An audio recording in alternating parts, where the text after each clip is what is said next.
How is everybody? Late again. Peterson, at least I showed up, okay? This is the first time you've been here in like 6 months or something stupid. Because you're a bad friend. Right hand shot. Here's Waldrop here. Eric Hubba here. Those guys all come most of the time, Tyler. Just saying. Oh. Woo. Tuesday, I think. Is it Tuesday? I think it's Tuesday. Tuesday show.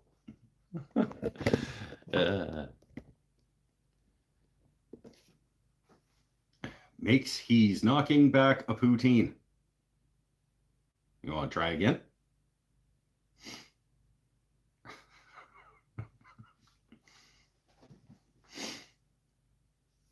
I'll let you try again.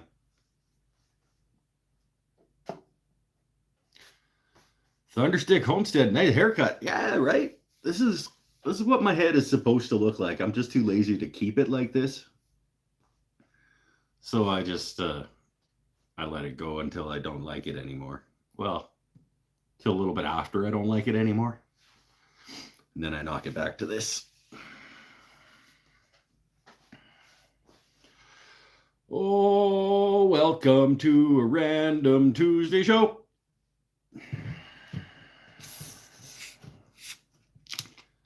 Coca-Cola Classic.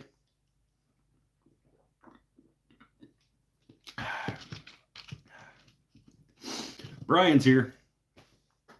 My head looks nice and round. It's relatively round. As opposed to rectangular. Wednesday lunch for you. Eric, what are you having, my friend? I'm going to do Mike's never had this food before in a minute. It's not food. It's food. Chicken parm. So round. Yeah, it's fairly round. It's got some lumps.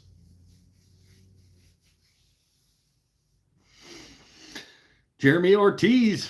Hello. Eric Helvetica. Hey. Oh. Make sure you hit the thumbs up and the like and subscribe and buy a Linda mattress and stuff. All the things that I have to say. Oh, speaking of things that I have to say, that I shouldn't really have to say, but I will, because I got a comment on last live show after the fact. When people watch this nonsense afterwards as well, not just here live hanging out. And somebody watched it afterwards and left a comment something along the lines of like, this was way too long. I had to skip through a lot of it.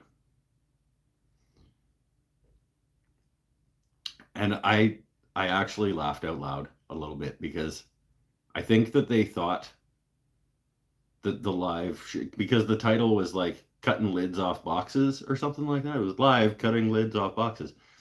And I think that's what they wanted. They wanted to watch me cut the lids off the boxes. But even when I'm making stuff during the live show, that's not what the live show is about.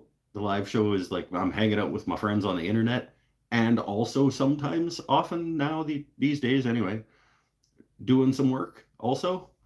But it's not like a tutorial show or something. And it's like this was too long, and I had to skip through big parts. I'm like, thank you very much for the input.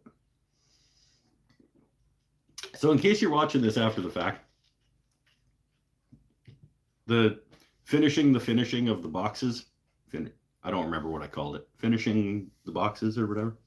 It's not the point of the show. And that part starts at, in case you want to skip forward, that part starts at 17 minutes and 30 seconds. So skip to that, and we'll get to the finishing of the boxes. I can see the future. 1730 is when the box finishing starts. Pinnell agrees with that being too long and boring. Too much talking, not enough doing.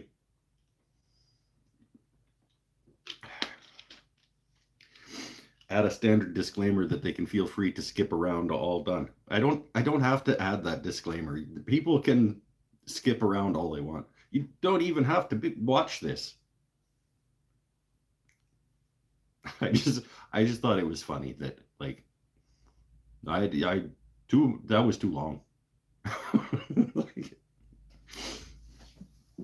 I just skip. You were talking a lot, and not only about boxes.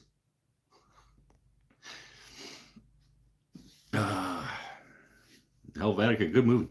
I don't remember. I think I've seen it. Feels like something I've seen. It's one of my favorite fonts.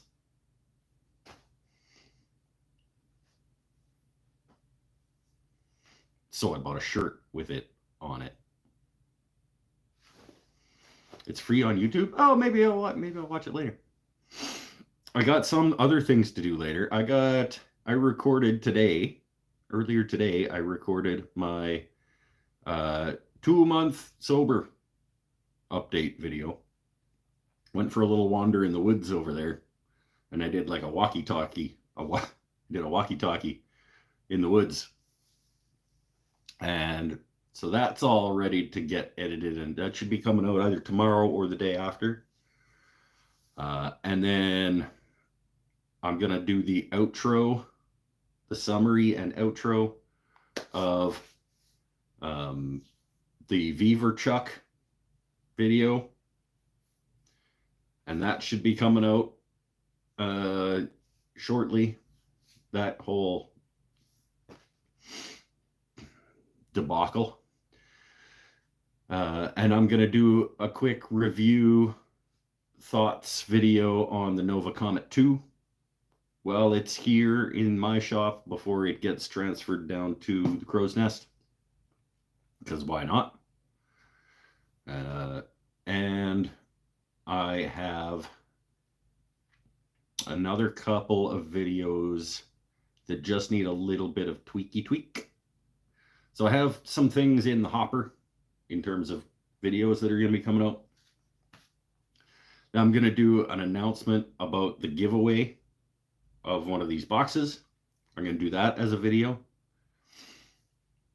In case you're unaware, you could win one of these boxes. One of these boxes is being given away over at patreon.com/woodenthingsandstuff to one of my supporters over there. So it's not a build video because we've been making these live here on the show, but it'll have some clips of bits of making it, and then just telling people like, hey, go support me over there and you can win one of these. Got another 180 feet of cedar today. Good. Tyler's churning out cedar jack-o'-lanterns again. It's that time of year. He's got market in 2 weeks from last Saturday. Plus, apparently, people are ordering like a dozen at a time off of them, which is rad. But also shitty. Because he's got to make a crap ton of these things. But it'd be a bad time for that CNC to break. Right? I shouldn't have said that. I apologize. I should not have said that. But anyway, without further ado, as they say. Sorry, man. It just came out. Sometimes things just come out of my mouth. It's everybody's favorite segment. It's time for graphics department. Mike's never had this food before. Woo! All right. Welcome to Mike's Never Had This Food Before. Food, because it's not. Today's episode, it's another chip-based product. Today, we are trying the Lay's Sweet Chili Heat. Sweet Chili Heat is my favorite flavor of Doritos, but I've never had it in potato chip form. I've only ever had it in Dorito chip form. So by the way, disagree. Family size. Disagree. This is just like regular human being size bag of chips. 220 grams. That's not family size. Family size is like a Costco bag of chips. This is it. Let's give it a go.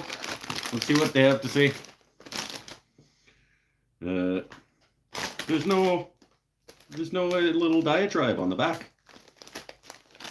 We don't have any like, these chips are great or anything. Like sometimes, you know, they got a little thing on the back that said like the Miss Vicky's chips from, was it last week or the week before? Where it was like, these are made from select potatoes and they're reminiscent of the old farmstead or anything. Like, these just literally just like nothing. Just an arrow that says sweet to a chip. Come on, Lay's. Put some effort in. No artificial flavors. That's all. Like, you just got a little. That's bad. That's bad. Bad effort. Give me some info. It's the nutritional information says not good for you, basically. It's what all chips probably come out to say. 23% of your daily fat intake per 50 grams of chips. So for a quarter of a bag, give or take. All right, let's go. Sweet Chili Heat, Lay's potato chip.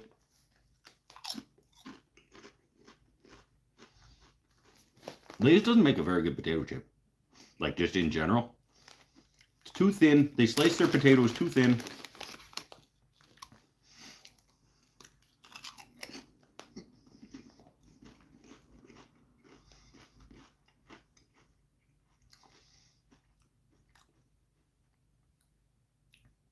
Flavor's good though. The sweet chili heatness of it is good.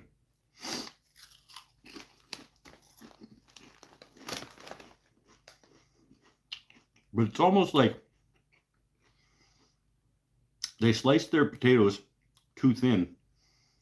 And then you don't even really get to eat them. They kind of like dissolve a little bit. Like they turn into a mush before you can actually like fully finish the crunchiness. But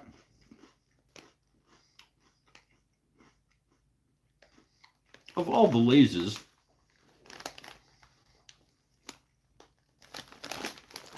got to double them up. I'm trying. It's still like they still kind of melt a little bit too much.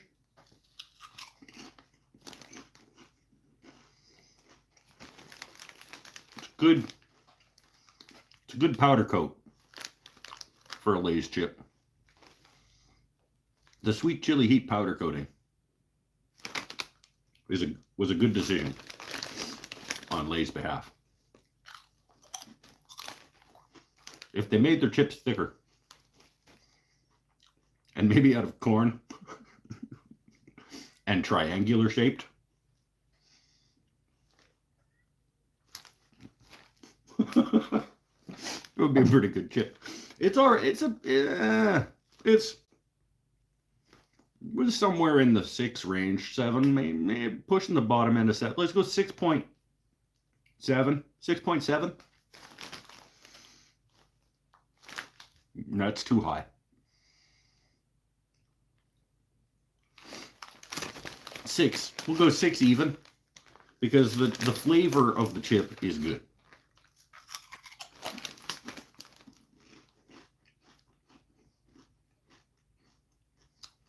But Lay's just does not make a good... Do they make a ripple? Does Lay's make a ripple that's thicker? Because this would be a good powder coating on that, probably. They probably wouldn't do both, though. They would just make plain ripple if they made a ripple.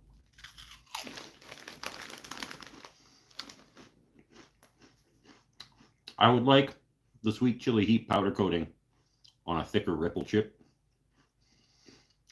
And like I said, I do like it on a Dorito.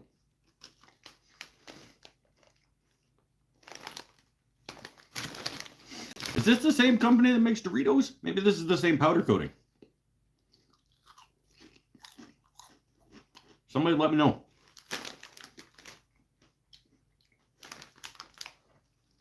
Is this the same powder coating that goes on the Lay's chip? It is, and Tyler says it's the same company. So this is probably the Doritos sweet chili heat powder coating on a not good potato chip. But it does make the not good potato chip better.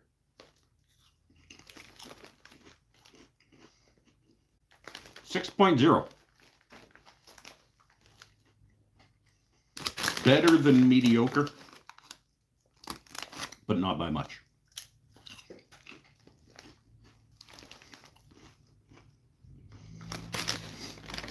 They flock the chip with sweet chili heat. That's basically what they do, I think. Yeah.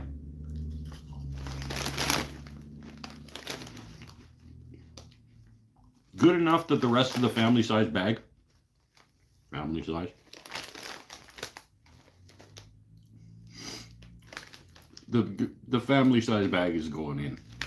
So they're good enough, but I'm also super hungry. I'm probably not going in all right now. Pepsi also owns Tropicana OJ, Quaker Oats, Lay's, Doritos, Lay's. You said Lay's like a couple of times.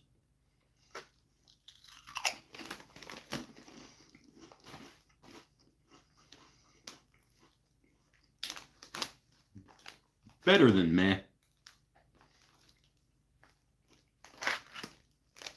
It's a good powder coating. Good flocking on that.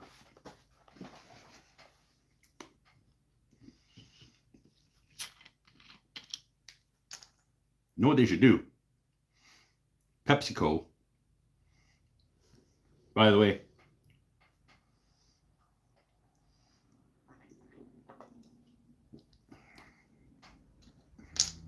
PepsiCo should sell just the powder.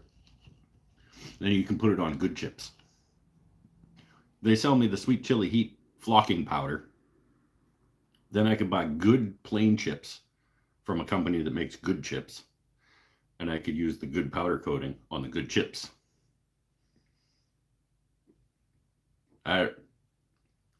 You can have that idea for free, PepsiCo.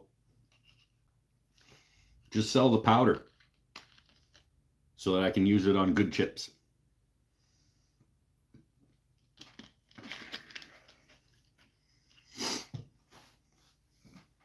You'd sell it in bulk at the bulk barn, and I'll just get scoops of it and a flocking tube.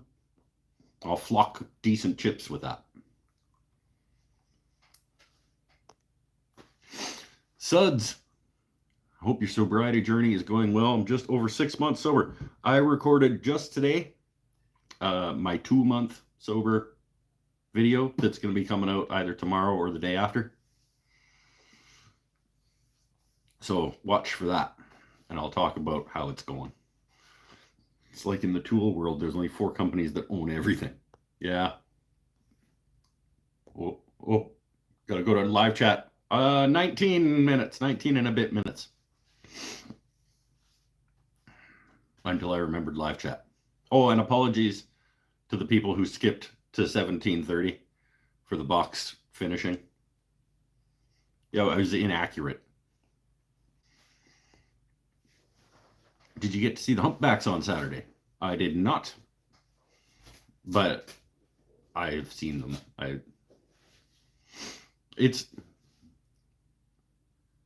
I've talked about this before about how it sucks that you get used to awesome stuff like that and it becomes kind of like meh, you know, like humpbacks in the straight, like that should be pretty rad.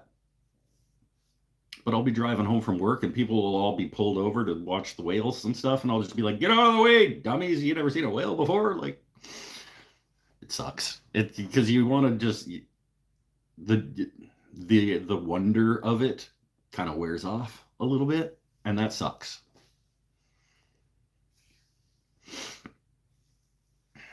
I was up in Comox and the people flooded down the road where I was. Yeah, they do that. Yeah, they do that. Oh, that's it. Yeah, I would. Why don't they make a better chip to put good seasoning on?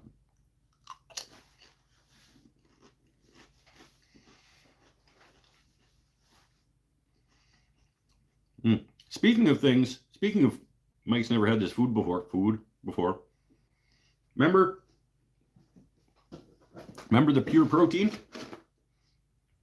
And I had this one, and it was like a solidified gelatinous peanut butter flavored goo.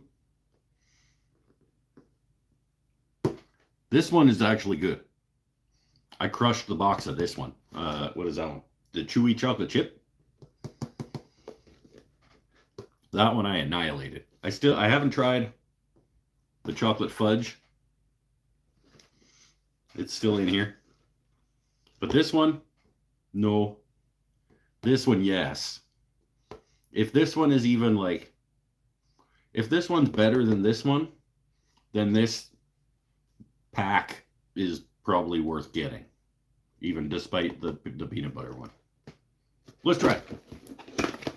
Bonus episode. Where's the graphics department? Woo! Mike's never had this food before. Bonus episode. We're going to try the double chocolate fudge version of the pure protein. What is it called? It's called Chocolate Deluxe.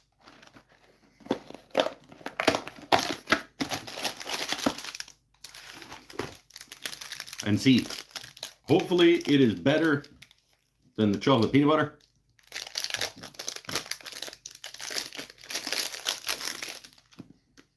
It's probably not going to be, I'm not a huge chocolate guy. So I probably won't like it as much as the chewy chocolate chip, but we'll go with Chocolate Deluxe. Middle one.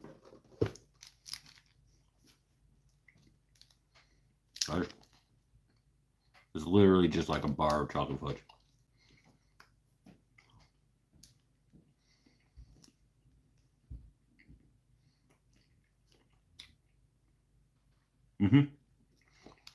Better than the one. Yeah. Okay. So.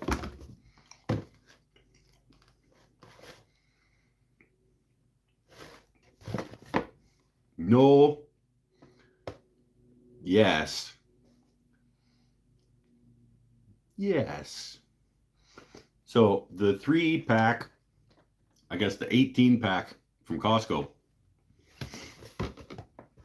gets no, yes. And even the no. Like the chocolate peanut butter one. I don't remember the score that I gave it. But it wasn't so bad that it makes this whole thing not worth getting.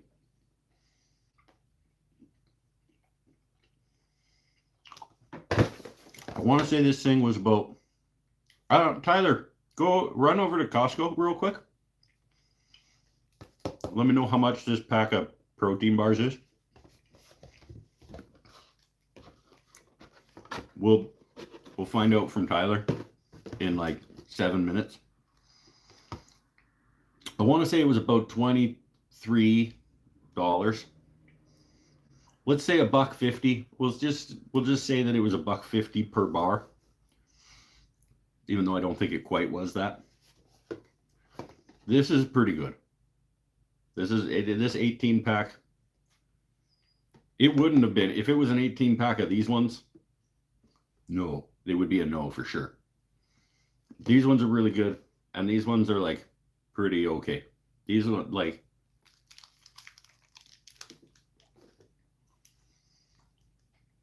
$29.99 on the website. Pretty sure that they were on sale when I got them though, and everything at Costco comes on like all their regular products. Just watch for them on sale. I want to say it was 22, 23 bucks. Even at 30 bucks, yeah, maybe. Under $2 per thing. It becomes closer to not very much. No, it becomes closer to not worth it when you're pushing 30. Because of the peanut butter ones.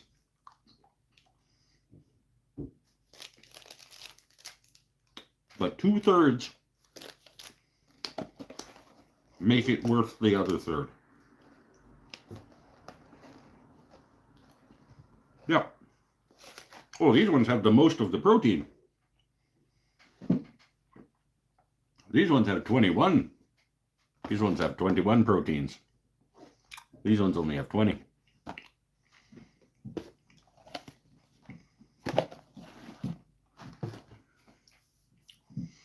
Yep, that one's pretty good. That protein bar is better than a Lay's potato chip, even with a good flocking on it.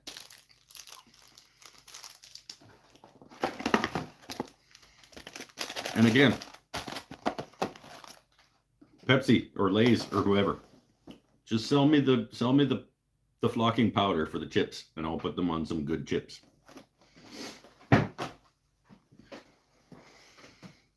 Oh, I just putting down my protein bars. Have any of you ever bought anything from Uline? First of all, don't do that. But if you have,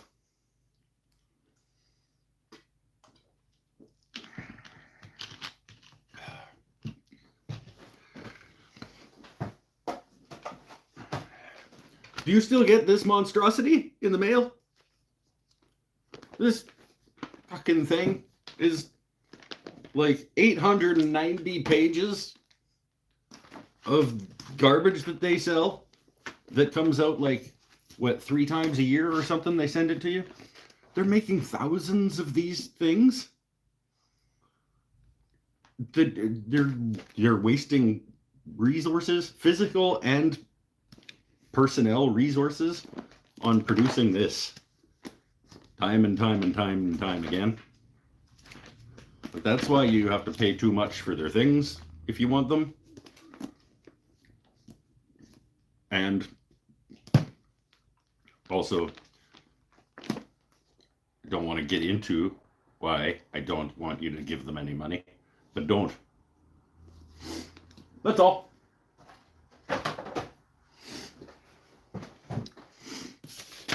That's been a bonus. That's been 2 episodes of Mike's Never Had This Food Before. You know what's a waste of paper? Getting a pamphlet in the mail for leaf guard gutter systems when you live in an apartment. It's true. Or the Men in Kilts window cleaning. Do you get that one?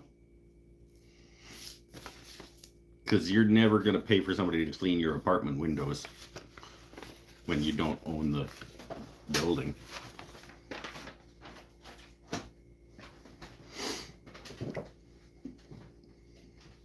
Added Uline to the boycott spreadsheet. Yep. Put them on the list. Who's that now? Uline, Verathane, Econobox Easy Storage.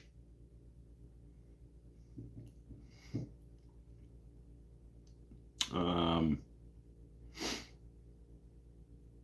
don't remember who else. Viver is gonna be on the list if they're not yet.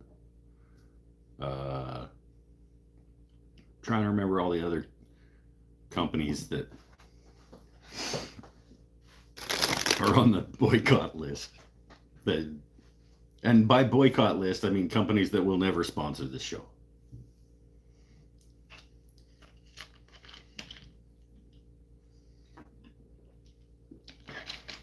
And also that I won't give money to. Who makes pure protein? Is it a PepsiCo?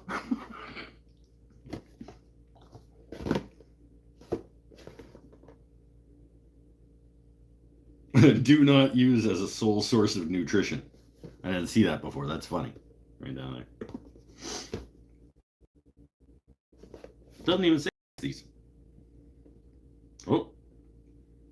For 1440 Foods Company. That's the name of the company that makes the 1440 Foods Company. Made in Canada with imported and domestic ingredients. For 1440 Foods Company, New York, New York.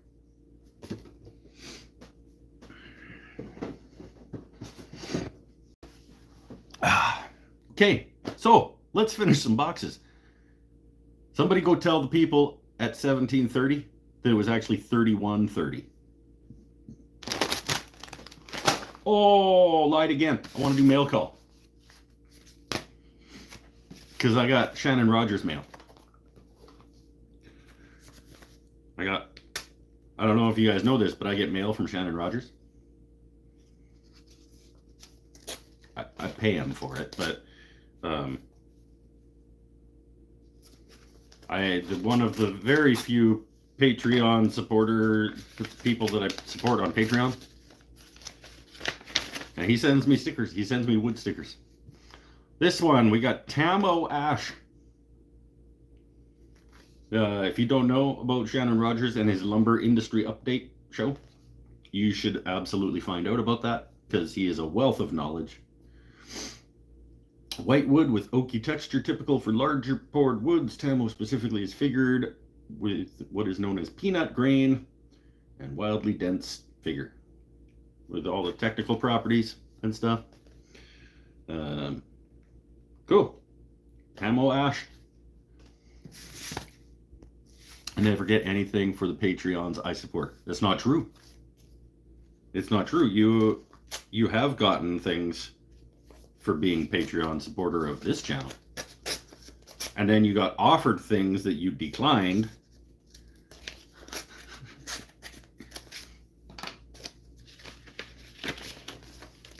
This one we got Nara. I knew that was coming. This one was the legs and aprons, I guess they would be called, of one of my Unity coffee tables. Was Nara. Yeah, cool. 2 more lumber industry update stickers. Tamo Ash and Nara to go with my envelope of lumber industry update stickers. What else we got? So we got Tamo Ash, Nara, Sweet Chestnut, Eastern Cottonwood, Iroko, Yellow Birch, American Hornbeam, Hemlock, and Sapele. Stickers of technical properties and working properties and stuff.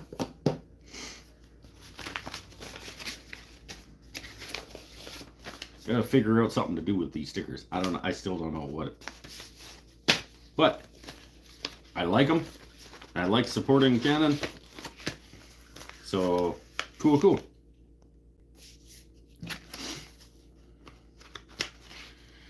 Okie doke. Let's get finishing the finish of these boxes.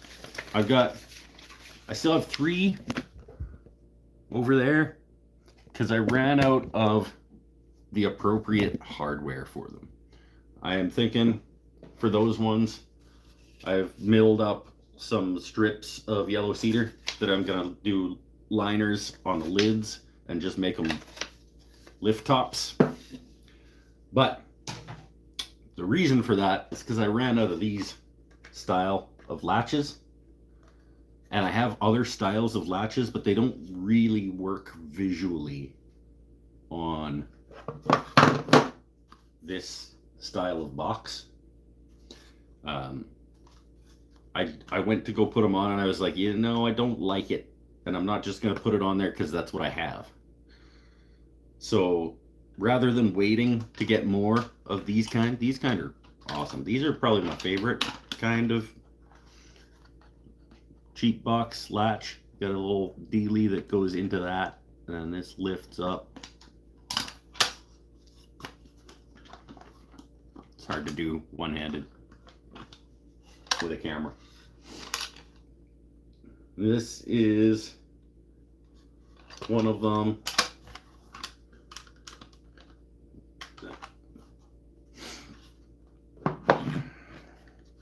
Yeah, so I've got quite a few of them done. Just with little sort of screw them on the back style hinges that I think aesthetically match with the latch. And then I've got a few of the square ones. Got this style. They got this style of hinge on the back. And then they got this style of latch that's like an open through.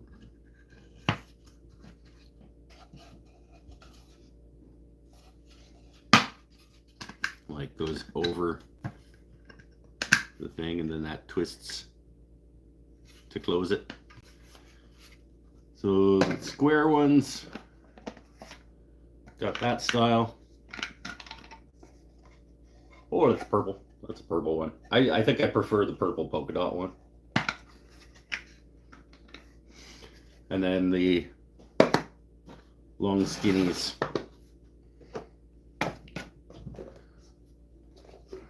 This is a little bit bigger long skinny.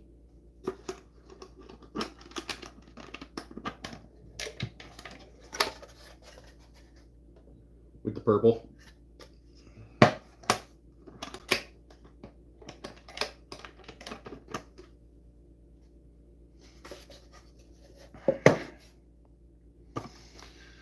I found a Laguna 1216 with the base for $1,300. That's not that awesome. Especially used. It's not that good a price. I mean, it's okay. But I wouldn't have started that sentence with ooh. That's just pretty good. That's pretty okay price. But it depends on how beat up it is. Like if they were working it hard, I don't think I would pay that for it. I don't think the base should be worth as much as they think the base is worth. When you can just like a half a sheet of plywood, make a box, put it on.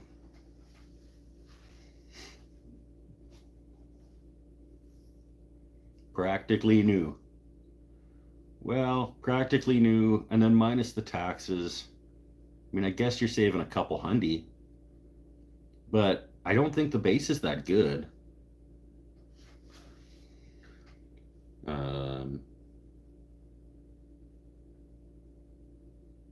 I don't know.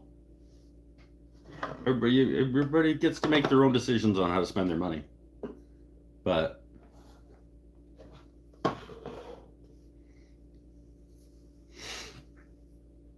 they're only like $8.50 brand new right now with the 10% discount. Well, we're talking Canadian dollars though.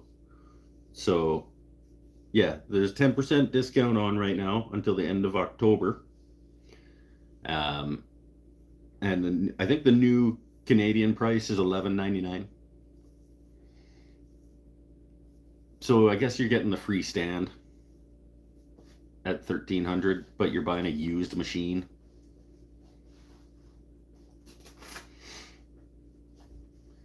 Canadian, they're $13 brand new without the base. At Busy Bee, I like how you both put the Busy Bee price up. They should be the same everywhere. Laguna is one of those companies where like it's pretty consistent.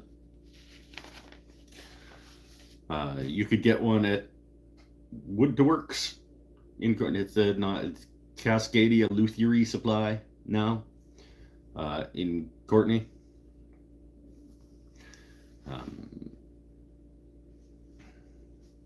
So 1,300. So you're getting the free base, but you're buying a used machine with the free base for the same price minus the tax. I mean, you have to decide whether that's a good deal for you. I don't think I would take that. I don't put that much value in the base. You said the base costs $380. Shouldn't. But it is what it is. It popped up while I was trying to find a source of turning wood down here. Well, you go to Comox frequently enough that you could go to Cascadia Luthier Supply or whatever and get turning wood. You get bowl blank. That's where I get my bowl blanks and stuff. Unless you're looking for cheap / free turning wood, then you just wait for somebody to take down a cherry tree and start giving it away as firewood or something.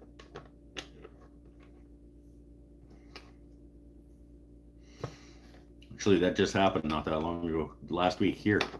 I hate it. I hate it so much. Somebody will advertise like the picture of these big chunks, like chunks of log like this long, and they're like, I took down a cherry tree, who wants it for their smoker or something? And it's like, I just want to slap you in the face.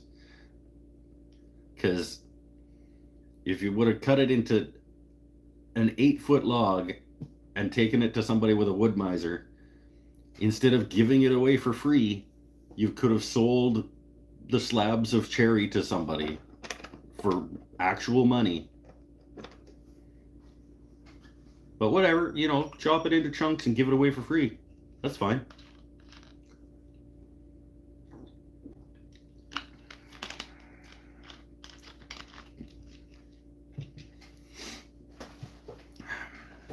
So, basically all I'm doing here is, other than hanging out with you guys,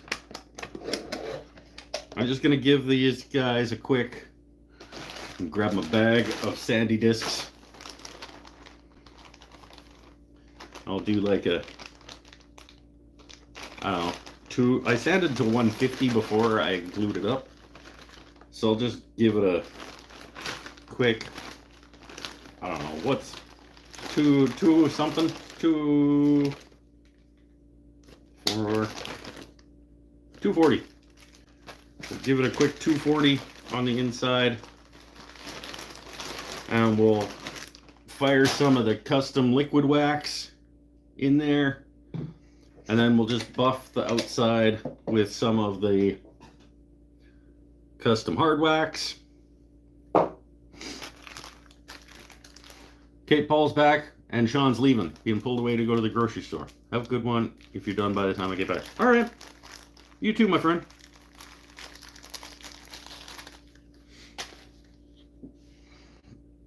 No one with a mill is going to mill a log from someone's backyard for free. All the random embedded metal will ruin blades. Well, maybe with that attitude.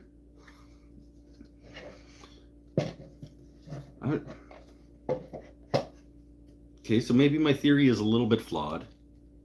But even if it's not free,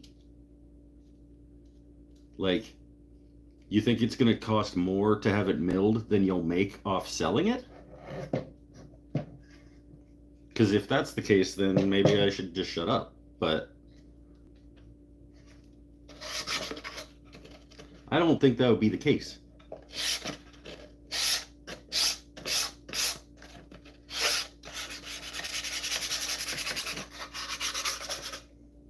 Feels like it wouldn't be the case. It wouldn't be worth the effort for the homeowner. Cherry tree? I mean, I understand why you didn't do it with the spruce that came down in your yard. But a nice, like, 18-inch across cherry log to get milled up? You don't think?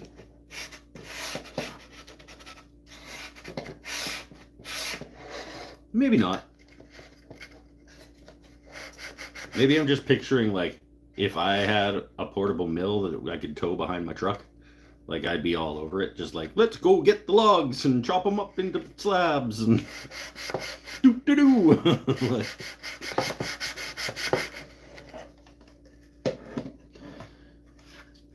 If it was worth the effort for the tree service that took the tree down, they would already be doing that. Oh, yeah, okay, fine. Feels like it should be worth the effort.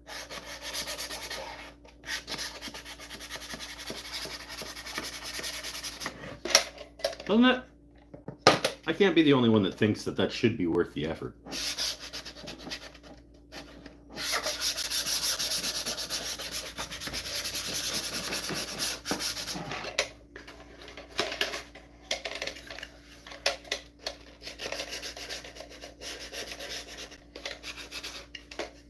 Just break these edges a little bit with my 240.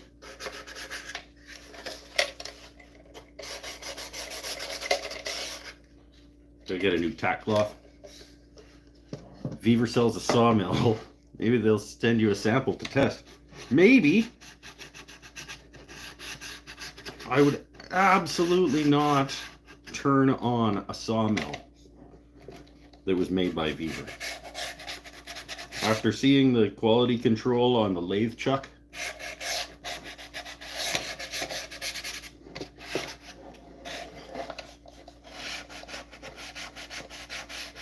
something with a spinning blade, no chance. I can get a new tack cloth out of the drawer.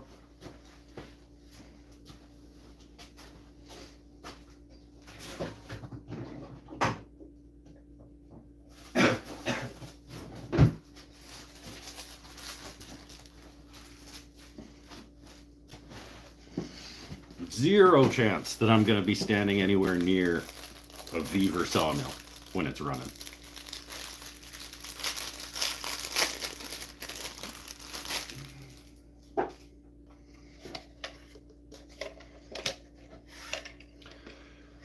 A small chainsaw mill works fine for me. Yeah, what about one of those like Alaska mill dealies? Somebody's gotta have one of those and they'll bring it to your yard and chop up your cherry tree into slabs and take them away for you. I mean, it still might, I guess you're still not making any money off. They're probably doing it for nothing.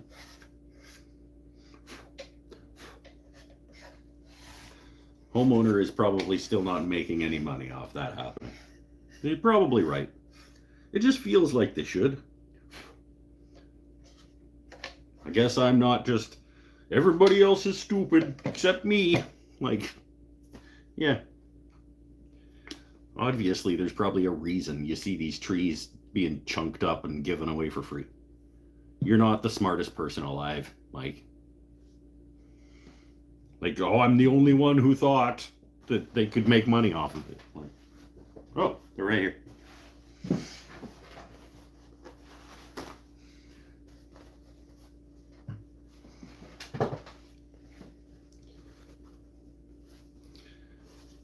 I do see people try to sell logs, though, and I do laugh at them. So why would I not think, well, because you can't do anything with a log until you have it milled. That's why I laugh at them. So I'm like, no, I'm not paying a couple $100 for your chunk of your dead tree. If you cut it into wood that I can use, I probably would, though.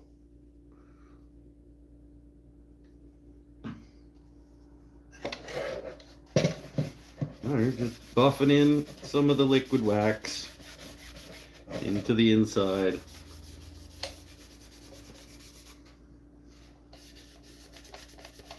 Trying to keep it off the fabric if I can.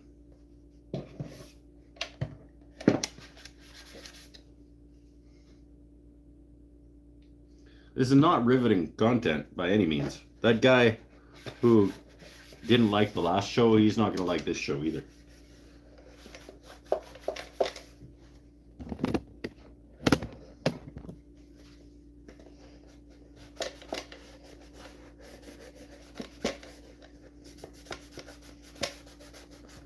Sorry, that guy.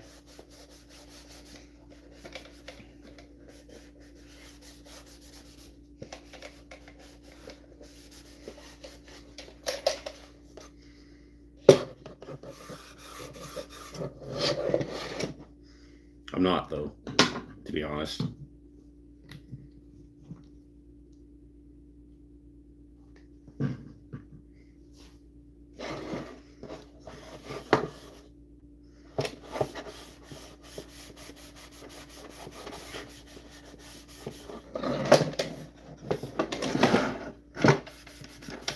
There's no good way to do this while also showing you guys what I'm doing.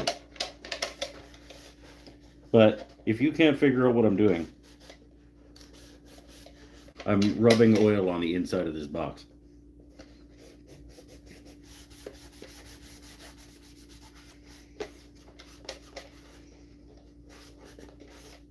And I've also decided that I don't really want to do a whole bunch of them right now. So, sorry to the people who only came to watch me do this. First of all, that was a bad decision. Why would you make that decision? Second, nope, that's it. Really just that.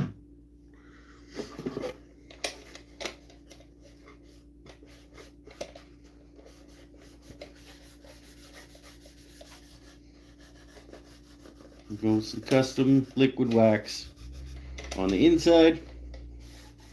I'll probably buff another coat into that eventually before it goes on the market table.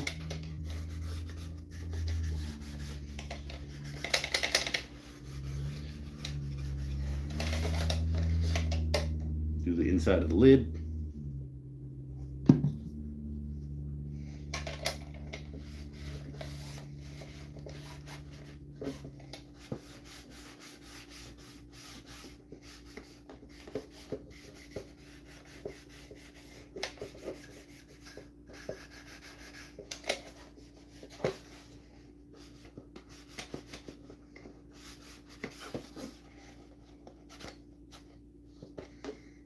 And into the corner, if I can.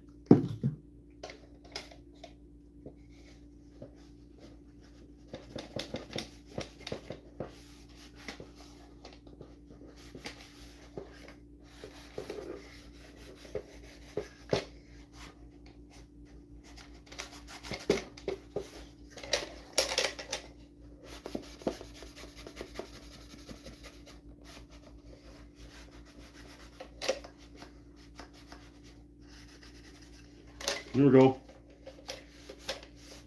New title, let's finish this box. Yeah, right. What was the actual title? Let's finish these boxes?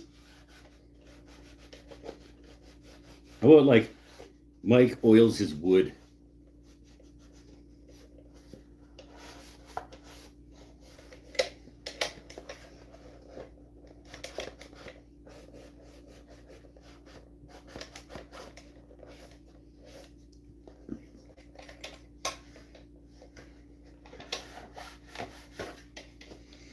There we go. I'll get another, like I said, I'll buff another coat.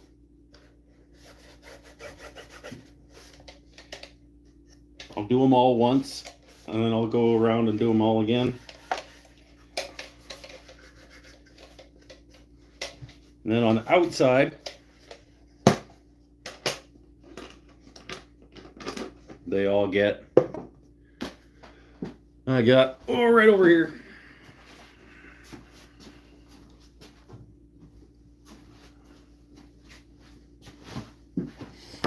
For the outside, for finishing the finish on the outside,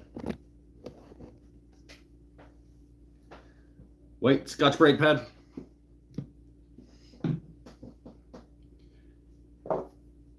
Custom wax, the non-liquid version. Just a little dip. I'm just gonna buff.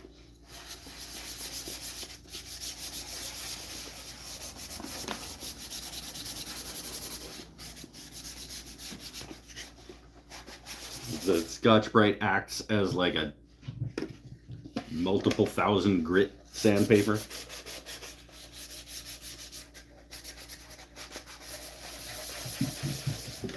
And the hard wax goes a really long way. Like, you can just buff it around forever. Well, not forever, but you know what I mean.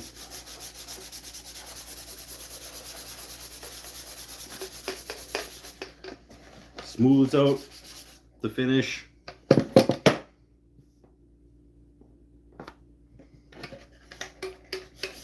Doesn't really do anything for protection. Don't let people tell you that, like, oh, you put a coat of wax on there for extra protection. No.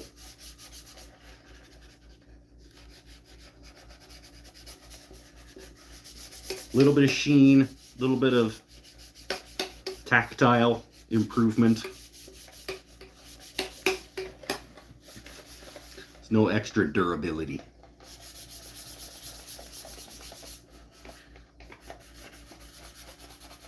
Especially when we're talking about buffing a coat of wax over like 3 coats of lacquer.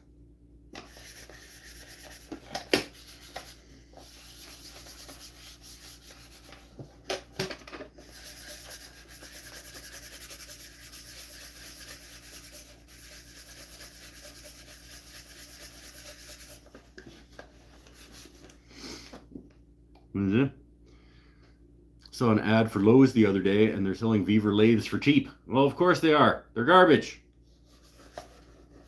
Poured rain here all weekend, so didn't actually cut any wood with it, but the chain seems sharp. What are we talking about? Oh, bought an electric chainsaw chain sharpener this weekend from Princess Auto. Same one with a different paint from Beaver and Harbor Freight. Oh, he's making the point that these are all the same garbage, and it doesn't matter who you buy it from. And he's right. When you're buying cheap Chinese garbage, it's gonna have a different paint job on it depending on what company you're buying it from.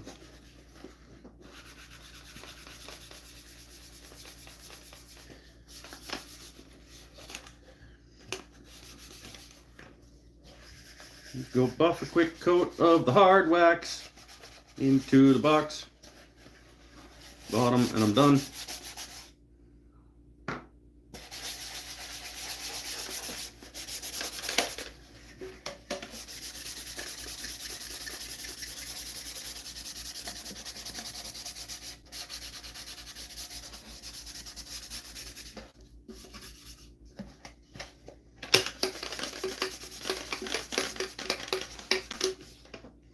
Go. And then maybe I will put like one of my buffing wheel things up on the lathe and just take off any of the excess wax eventually, or maybe I won't.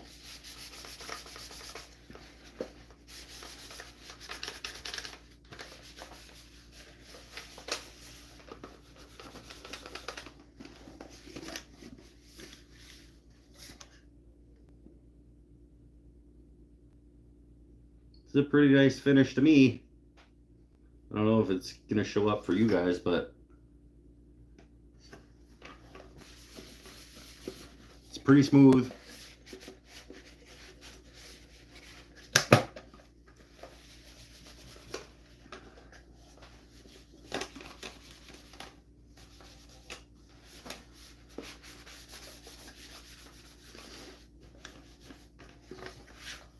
One box, totally done.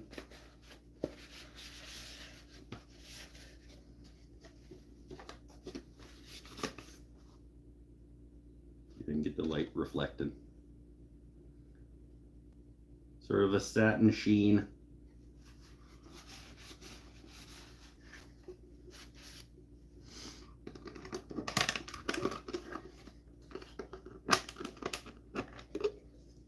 I do enjoy the pop of color on the inside.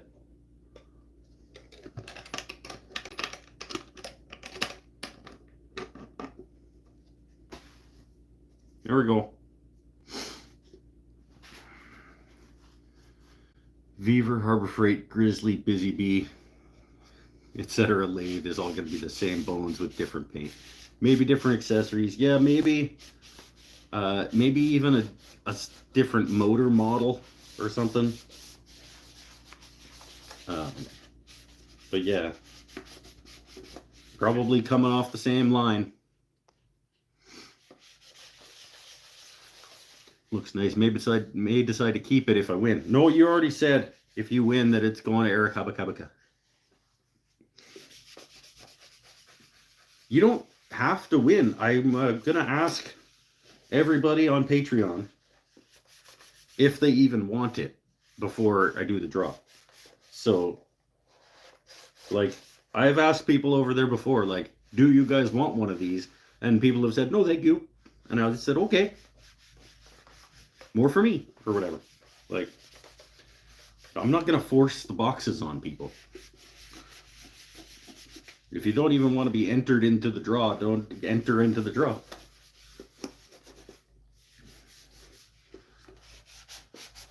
That's a great spray lacquer case. I know, right? It's pretty good.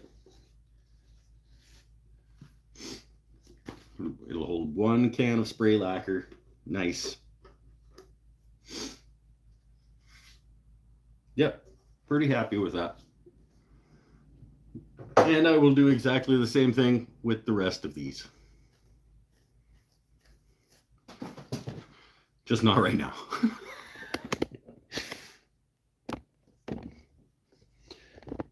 Uh-oh. I need a translator. That's a nice looking box. Thank you.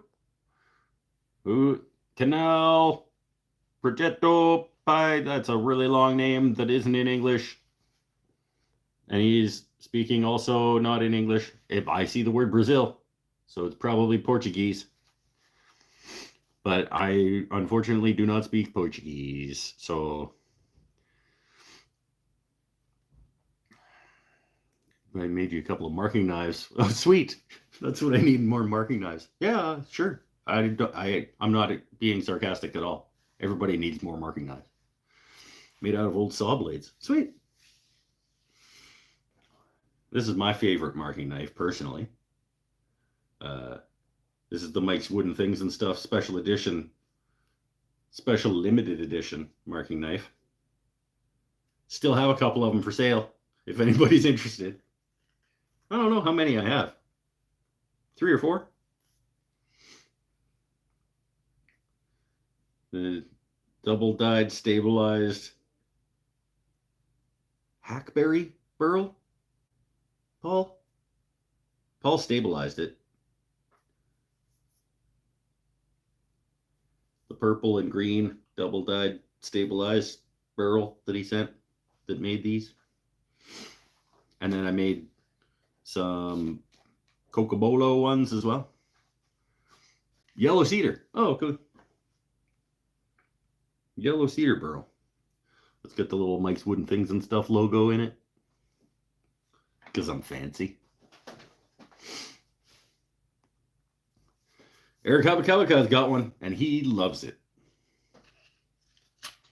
And thank you again, Eric, for your purchase.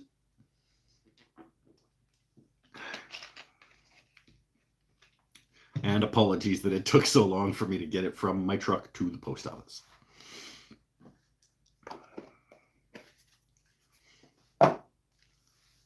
I will check how many of those I still have, and maybe I'll do a blowout sale of them just to get them out.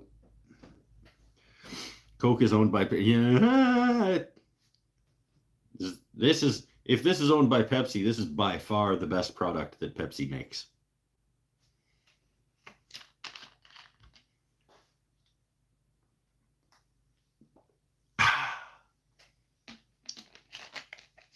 Hashtag not sponsored.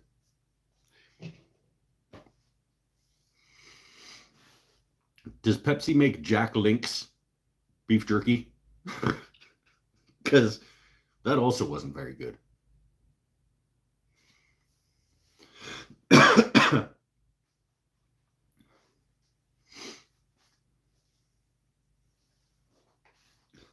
Remember the Jack Link's?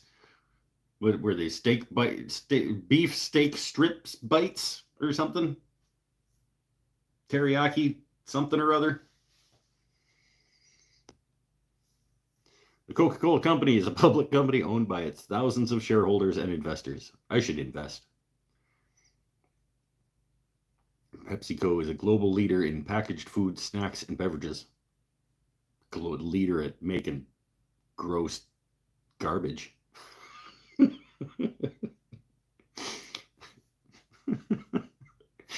Got to go to Oregon and get Tillamook beef jerky. It sounds good. Sean McGill was talking about some like locally made jerky that he gets at down in Vic someplace, the Saanich Farmers Market or something like that.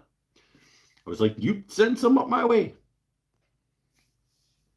Oh, speaking of Oregon, remember, I couldn't talk anybody last week into betting me on the Ohio State Oregon game. I got like a bunch of people from Ohio that watched this thing, and nobody would take my bet on Oregon against Ohio State. This guy knows what he's talking about.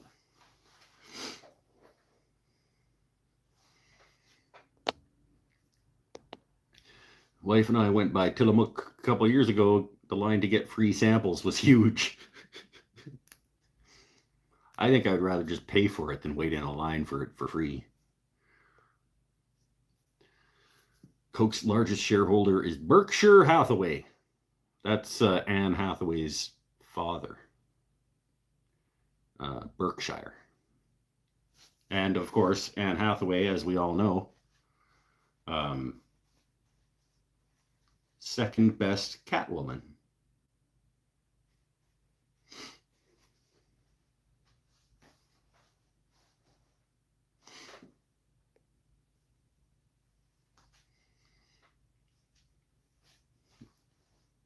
Fun facts. See, come here to learn. We learned that Coke's largest shareholder is the father of the second best Catwoman. Bet you didn't think you were going to learn that today. Got to go to the Beef Jersey Outlet Factory. Jerky. The Beef Jerky Outlet Factory? That sounds like a place I want to go. Except that'd be all the like, is it like the outlet malls down in the States where they give all the reject stuff that has like crappy seams or like pockets falling off and shit, and they go to the outlet stores and then you get them for cheaper? Is that what like the jerky outlet is all like the jerky rejects that can't make it into the pack?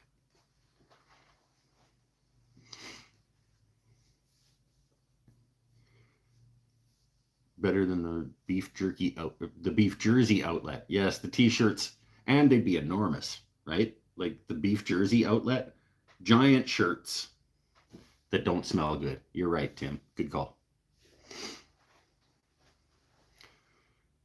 It's just a store by the Jerky Factory. Where's the Jerky Factory?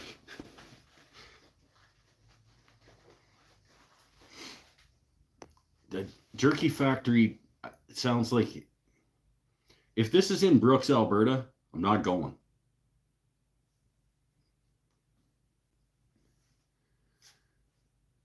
Thought Berkshire Hathaway was Warren Buffett. Nope, different guy. Berkshire Hathaway is a real estate company. Well, Berkshire Hathaway, Anne Hathaway's father, does dabble in real estate.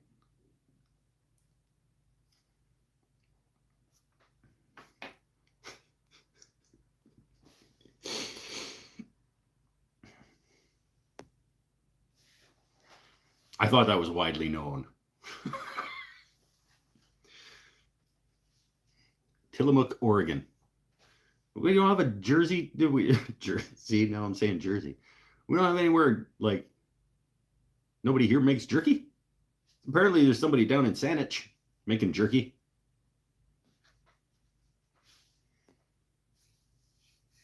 You got cows down in the Comox Valley? Jerky up some of them. Been to the Harry and David's factory in Oregon.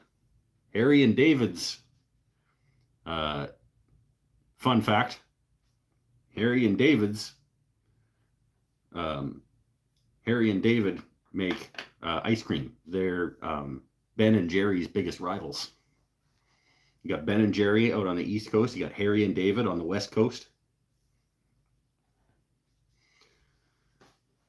So far, Ben and Jerry are doing better because you didn't even know that Harry and David was an ice cream company.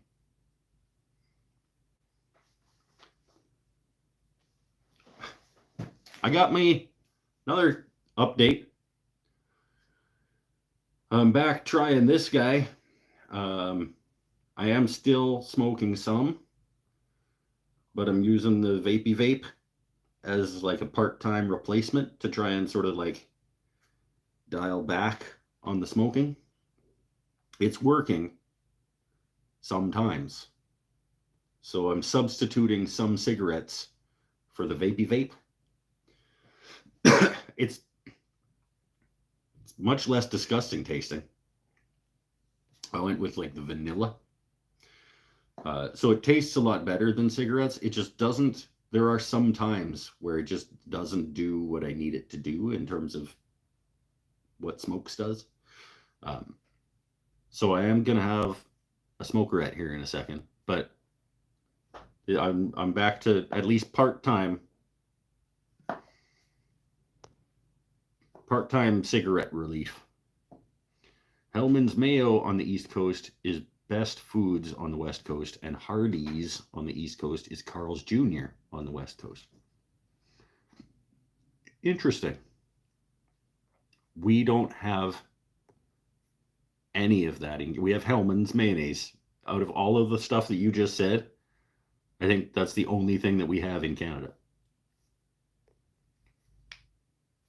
Might have Carl's Jr. like in Vancouver, maybe. Warren Buffett bought Berkshire Hathaway in 1965. You can't own humans anymore, Sean. That was actually outlawed.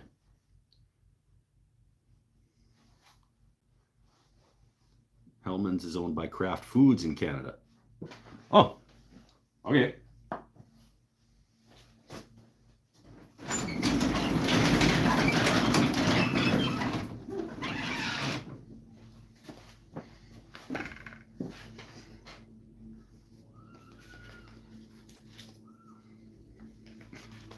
You can't own people anymore. Oh, there are things wrong with me.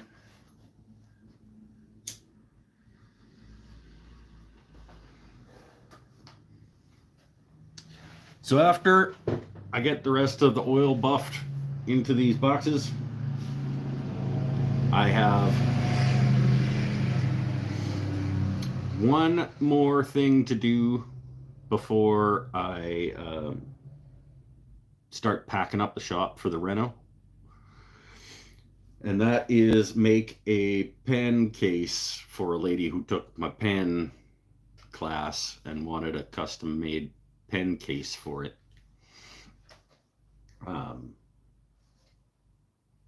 So that is a thing that I'm going to do hopefully tomorrow. But then that's the last project that happens in the shop in its current state before reno starts. Wait, Kraft owns Hellman's in Canada? They're huge rivals down in the States. Forget if Miracle Whip is on the boycott list. No, Miracle Whip is one of my favorite. It might be one of my 5 finger condiments. The Kraft company, though, I don't think will ever sponsor the show if that's what we're talking about, because I have bashed on Bob Kraft before.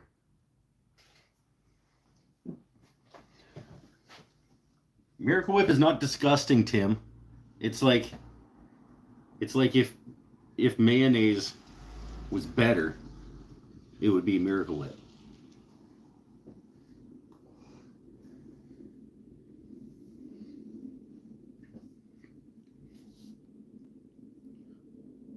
Kraft is Miracle Whip. Yeah, I know. Kraft makes Miracle Whip and Kraft Dinner like mac and cheese. We call it KD here in Canada. Well, some people do. Kraft makes a ton of stuff. The cheese slices, the only good American, I don't know why you guys call that American cheese. The cheese slices wrapped in wax paper, like plastic, that aren't really cheese, that it's like a cheese type product that people call American cheese. The best one is made by Kraft.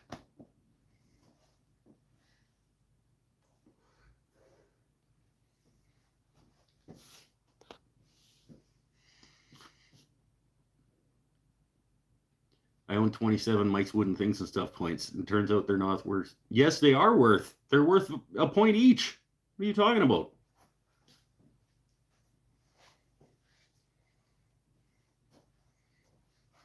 Pinnell has lots. Don't think that 27 is pretty good. But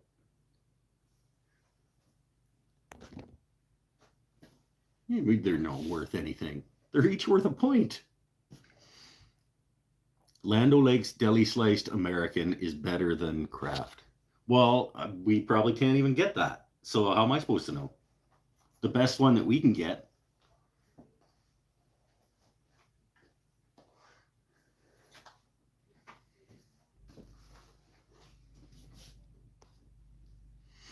Oreos, Triscuits, anything called Nabisco in America is Kraft up here. Oh. Nabisco is Kraft. Okay. Kewpie mayo is the best. Okay. How much for a pen box? I don't know yet. Probably about the same as for a pen. Probably they might be 20 or they might be $30. I don't know. I have to figure out how much of a hassle it is to make it. It's like one of these. I'll show you. We'll go over it again.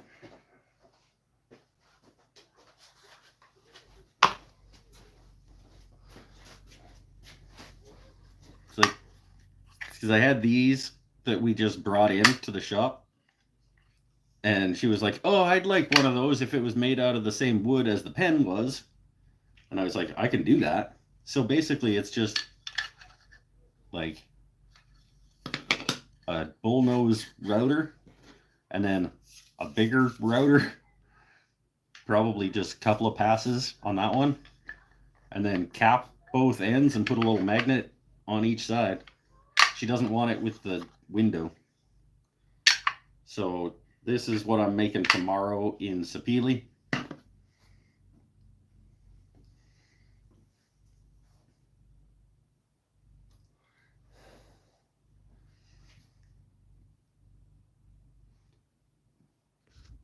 Velveeta.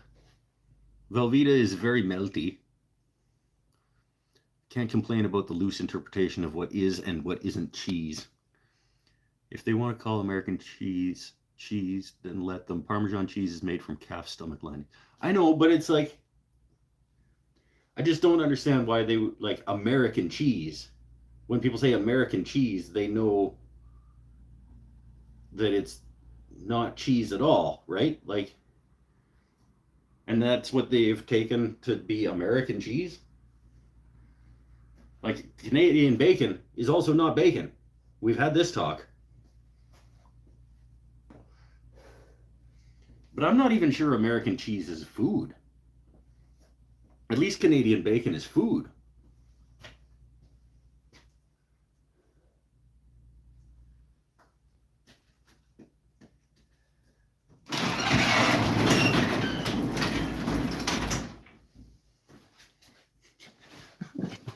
I'm sure American cheese is food, okay? But, like, you know what I mean.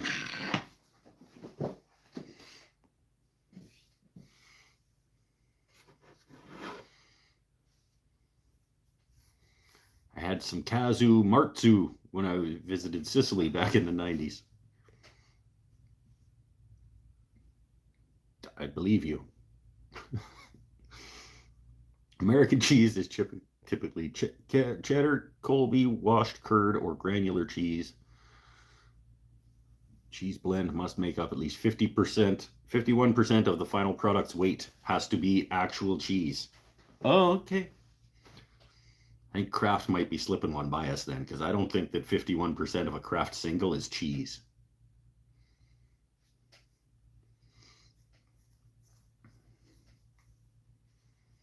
Not sure on that, but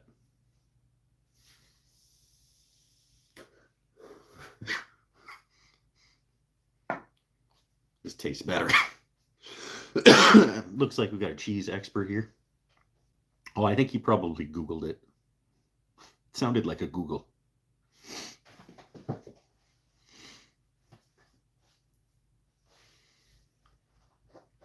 So American cheese is at least 51% cheese. That's what they're telling me. That's a cool idea for a pen case, right? That's what I'm thinking. And I've got my piece of sapele all milled up. I'm just going to set up the router table, just go zzz, zzz over the router table, and then cap both ends and put magnets in it. So hopefully it's relatively easy, because I don't think that she's expecting me to tell her that the price is like 40 or 50 bucks for it.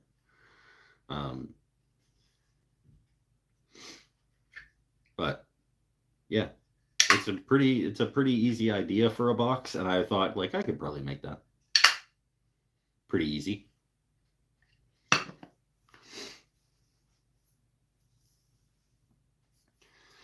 It's like frozen dessert. Yeah, that's right. It's not ice cream. It's frozen dessert.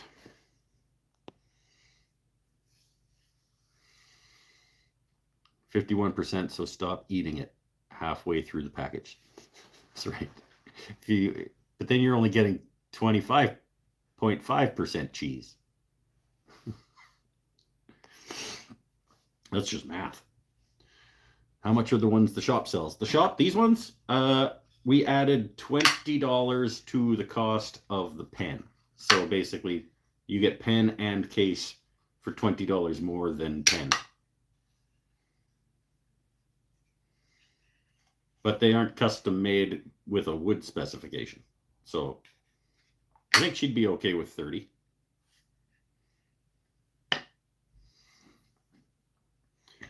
Found a box you have on the interwebs. They sell for $34. These things do? These sell for $34 American dollars? Whoever is selling these things for 34 American dollars should be ashamed of themselves.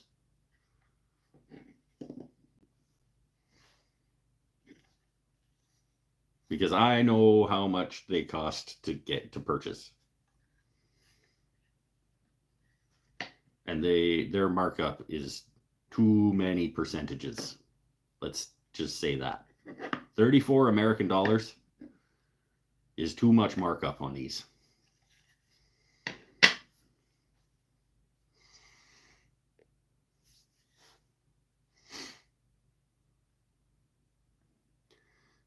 If pen box equals pen price plus $20, then using algebra, I can deduce you charge $20. It's true. These ones, we charge $20 for. 20 Canadian dollars.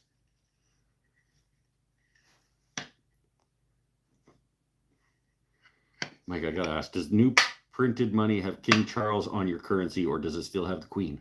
I don't know. I don't have any money.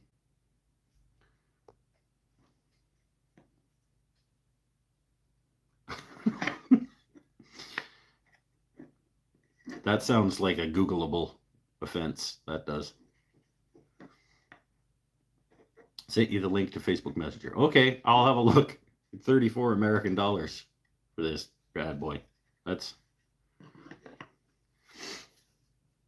Some coins have the king. I haven't seen any king coins. I have some coins. I probably don't have any new ones.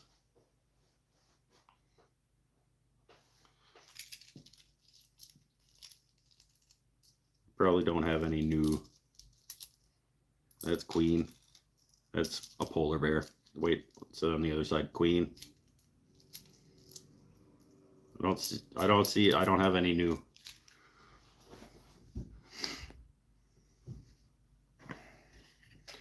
This is called conversation. Google takes away from conversation. Yeah, but I don't have the answer for that. So I would assume that the new bills that are being printed have king guy. What's his name?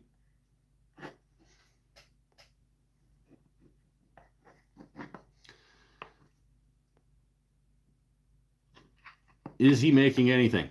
Who, me? I made these boxes today. I made it like an 8-pack of these boxes.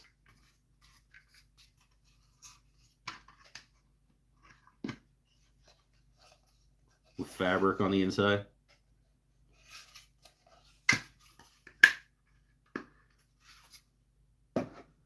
Made 8 of those. No, I did finish the finish on this one. So I was buffing some wax into this guy. And I got a coat of wax on the inside of this guy. So this guy is now officially finished.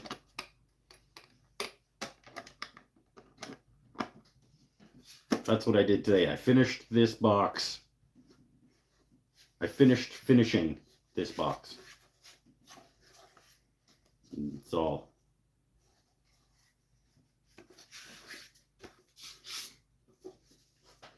And I'm going to do the same thing to the rest of these.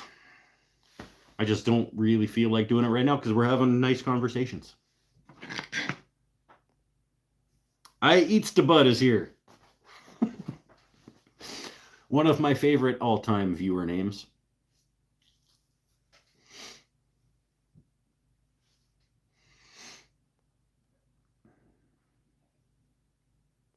How do they fit his ears on the bills? They point him this way, I think, so that the ear actually.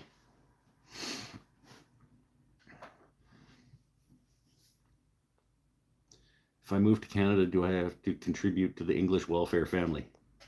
In a way. Same way you do down there to a different family.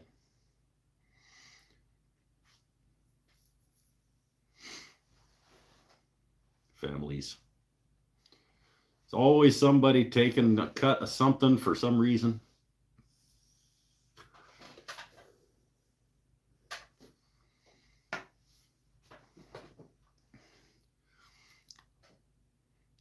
I want to move to Nova Scotia, maybe Vancouver.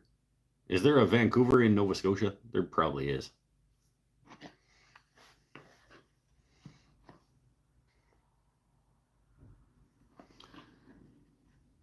I had my first pen explode on the lathe today. Had a guy. That's fun. I remember. No, I don't. I was going to say I remember my first pen explosion. I would say even now, even after like a couple hundred pens, I probably explode one in 20. One in maybe a little more than that. Sometimes there's a crack in that piece of wood that you don't know about until it's too late. Sometimes you don't get full glue coverage between the tube and the blank, and it can release off the. It's an organic material. You're gonna blow up a pen once in a while.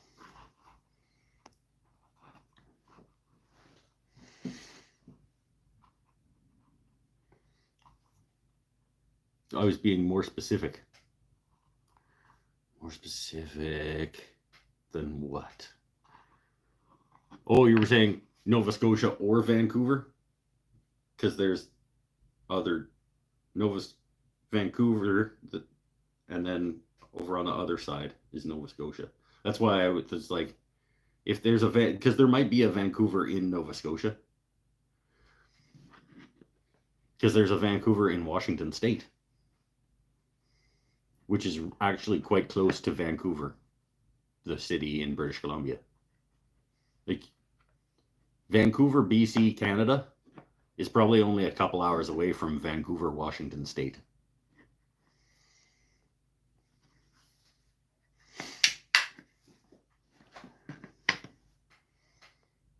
It's because you turn like a bull in a china closet. Sometimes I press a little hard. If you use properly sharpened carbide cutters, you would be fine. Probably true.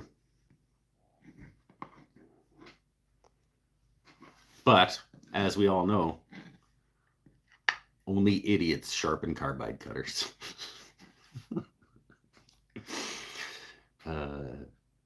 I'd done a Celtic knot design, and I guess the glue didn't get evenly distributed. Caught that and took half the pen with it. Yep. I totally understand. There's no Vancouver in Nova Scotia. Okie doke. We have Vancouver, Texas. Yeah, see?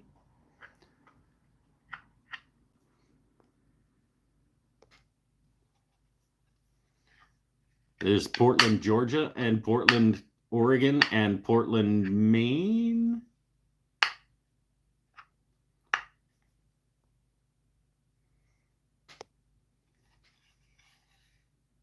I think Maine.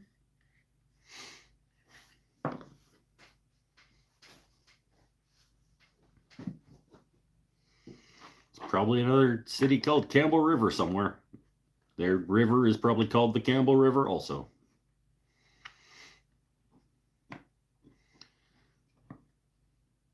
Spent a day at the hospital today. Heel wound got infected. Quite a painful ordeal to clean it up. Stop stepping in shit. No, sorry to hear that, man. That sucks.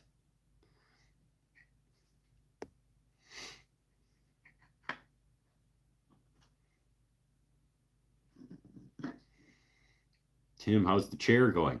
Tim's chair. Tim's chair. Let me see if I remember what Tim's chair is. Not off the top of my head. Portland is quite prolific in the U.S. Won't go through the list, but it's about half the country. This is like 25 states that have a Portland in them. Seems like some of those should change to something else. Like, used to be Portland or something. You pick a new name if there's that many of the name that you have. Just anywhere a port could be, there could be a Portland. Yeah, right?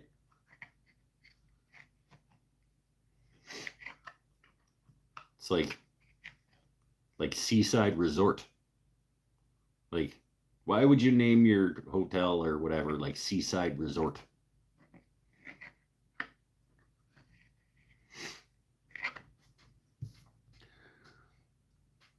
I hate that chair.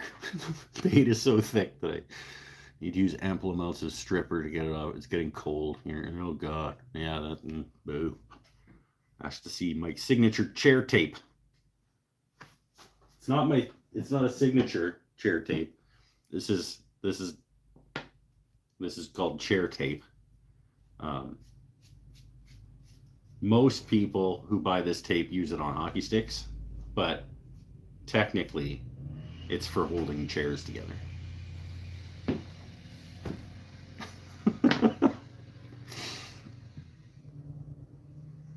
Oceanside, yeah, right? Oceanside.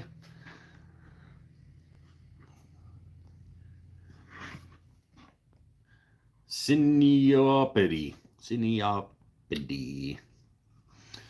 First time watching the stream, enjoyed it. Thanks. Tip if you're struggling with some cravings for dopamine. What?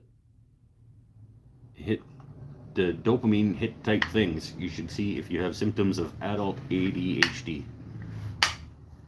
Probably do. It's entirely possible. Changed my life. Was struggling with similar stuff. Have a good night. All right. Bye, Cineopody. Come back anytime, my friend. Show the chair. The chair.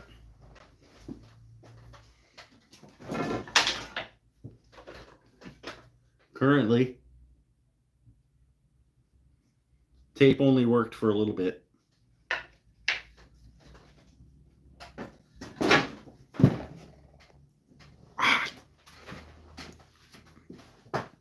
Just hit my knee on a hold fast.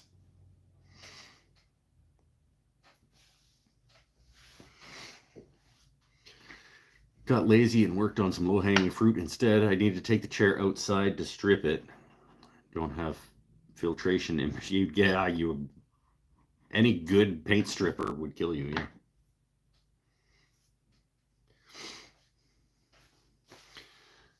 Where was I sitting on it? Yeah. Yes, it was.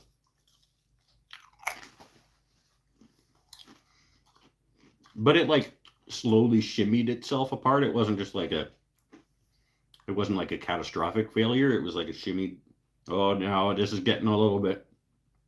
And it just sort of slowly got to the point where I was like, nope. This one's done again. But thankfully, I have a new shop stool in progress.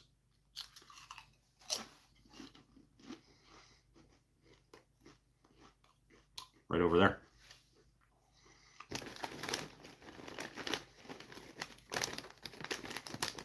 It's almost done.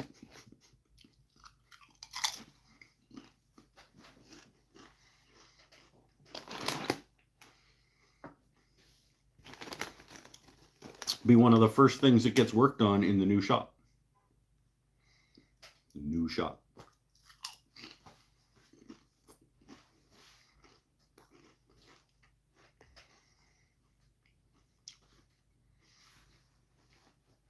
I'm feeling good. Lost 20 pounds since my ankle surgery.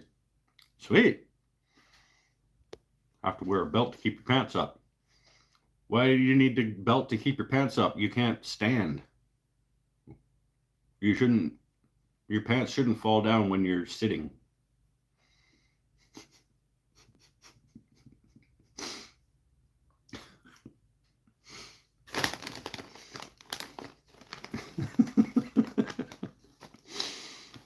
It was started in 2018 with an ETA of 2028. No, it was started in 2022, I think.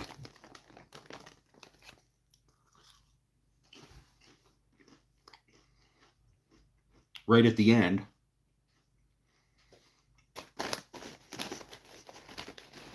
Smartass. Also, where's your shop stool that you made? He's probably got one, but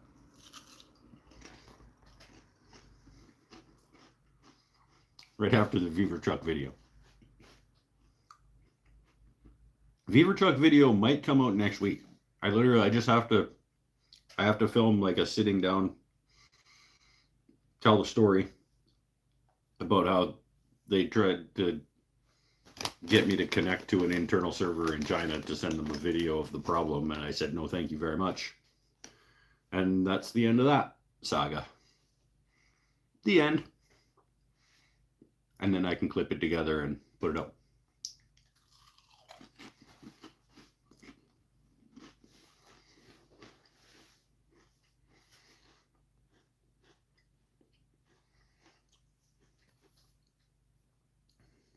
I got a belt to keep my pants up, but belt loop's holding the belt up. Who's the real hero?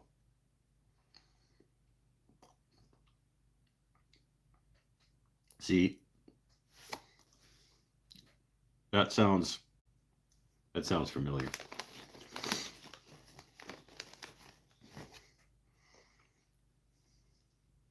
Go next week to see if I can start putting weight on it. Or not if you got an infection in your foot. PCC. Hello from Michigan. I'm going to call you Pakuk.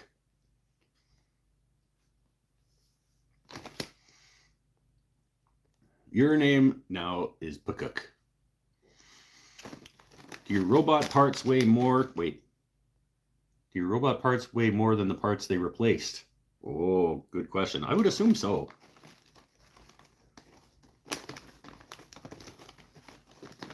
I would assume that a metal part would weigh more than a bone part. I don't know this, though. Mitch Hedberg. See, I thought that was maybe. Hope the infection was gone. Well, it stopped stepping in shit. Pakuk says lol. Lol to you as well. Hello from Alaska. Hello, Mr. Luca from Alaska. Looking good. Oh, thanks. I gave myself a haircut today.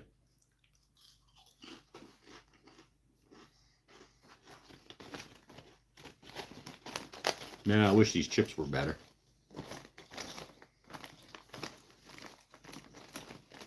But we're just about done with the show, it feels like.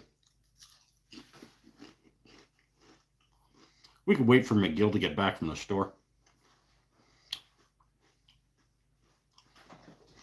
That's laugh out loud. Yeah, I know what lol means. Like, I might be old, but like, I know what lol means.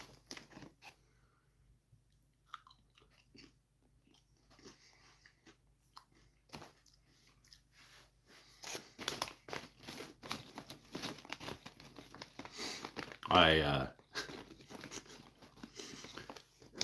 was down at Costco a little while ago. I was mucking some glizzies, as the kids say.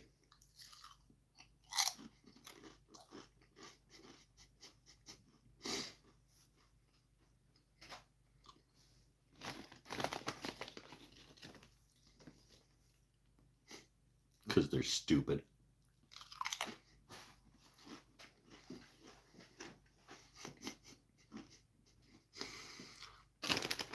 Chips aren't quite cutting it though. Even with the protein bar, the chips aren't cutting it. I'm gonna have to eat some actual food. I'm not good at that.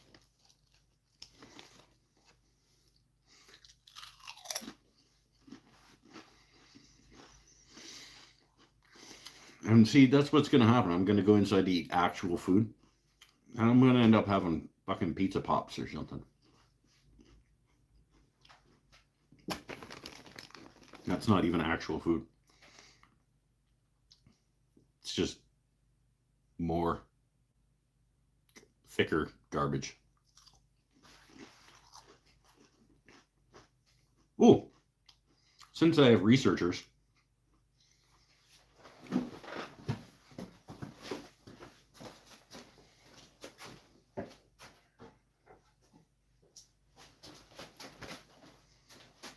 I have this piece of wood.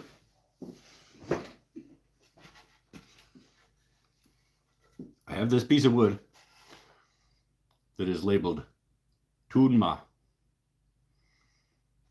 It is fairly certain that Ma stands for mahogany, but my cursory search did not come up with, I thought maybe like Tunisian mahogany or something. Didn't see anything at my cursory research, but it absolutely is mahogany-esque grain. It's very light for a mahogany, like as in not heavy. I don't know where it came from. This is another one of these just random boards that I have.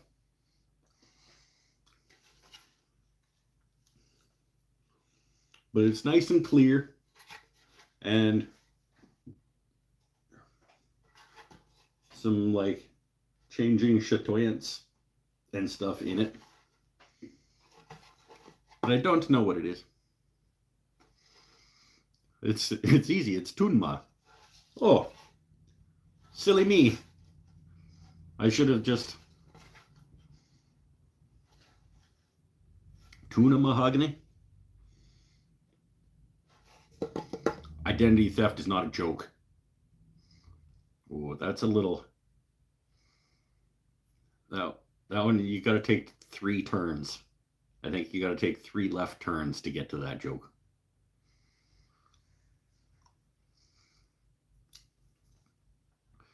Tuna sinensis. Common name Chinese mahogany. Tunile mahogany? See, I just can't tell if you guys are just messing with me or not, because that's something that you guys would do. Like, you could just be making up things and telling me they're real, and I'm like, it's a stretch, but I'll allow it. But the identity theft, tuna, yeah, it needed a couple of turns, but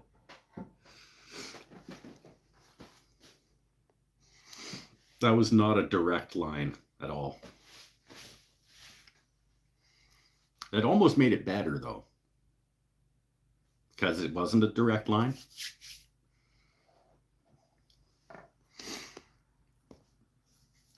In any case, I've got this piece of tunma that I don't know where it came from, nor do I know what it's going to become. But it's like full 4/4, like probably almost a full inch. Yeah, it's like 15/16. So I could resaw that bad boy and get a fair bit of. I can make a decent sized box out of this. You got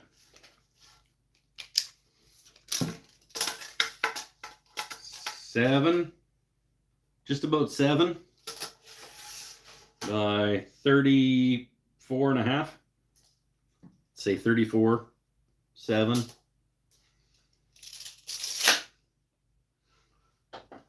Could make a whole something out of this. Came from China. It was sold by Beaver. That would be Vima.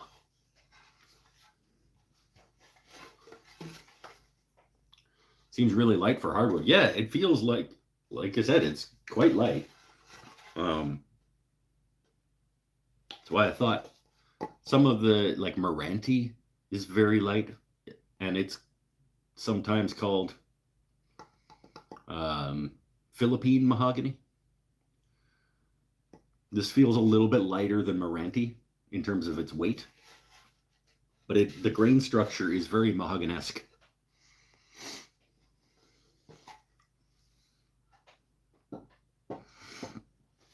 It's commonly known as red cedar, a name shared by other trees. I was going to say, we got red cedar here. I got a bunch of it up there. Tune, or tuna. Hey, tuna! Identity theft. Also applied to other members of the genus Tuna. Australian red cedar. Burma cedar, Indian cedar. Well, why does it say mahogany on it? And why does it have mahogany-esque grain?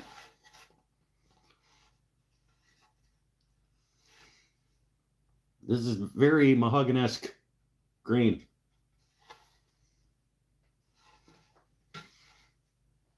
Should not be in the cedar family. What's the demand like over there for boxes made of tunma? I have yet to find out. I'm about to find out. You know what I should do? You know what I should do with this? I should just hack it right here, sand it, and call it 2 charcuterie boards, and I'm done with it. But I don't. Just bevel the edges, call them charcuterie boards, sell them for $30 a pop.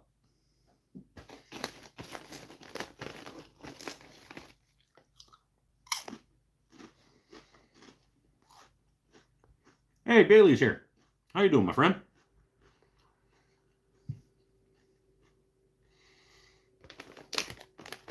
The timber is hard and reddish. It is valuable used for furniture, musical instruments such as guitars, and in wood carving. Oh!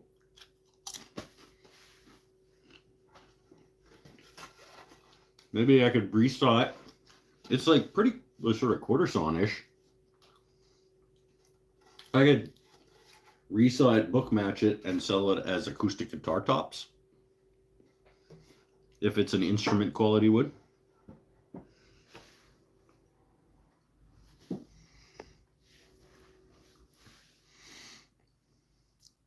It's in the mahogany family. I believe tunma was an old wooden ship used in the Civil War. Yep.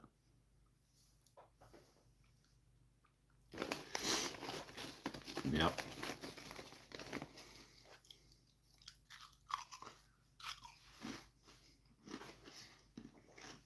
It's definitely an old wooden ship.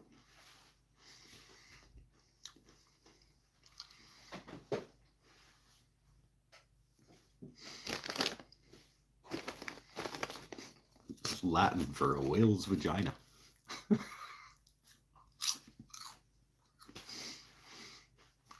Bailey is great. That's what he said. Good size for a dulcimer guitar. Send it to Paul and you'll have a finished guitar in a few weeks. Not an acoustic, I won't. I don't think he can make a Telecaster out of this. There's not enough wood for a Telecaster.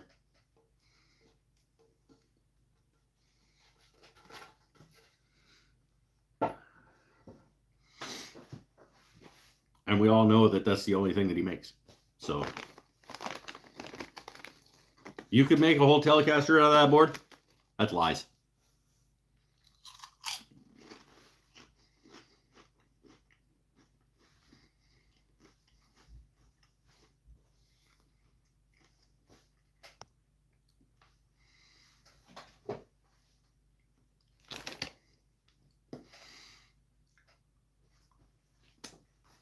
There's not enough wood there to make a whole Telecaster.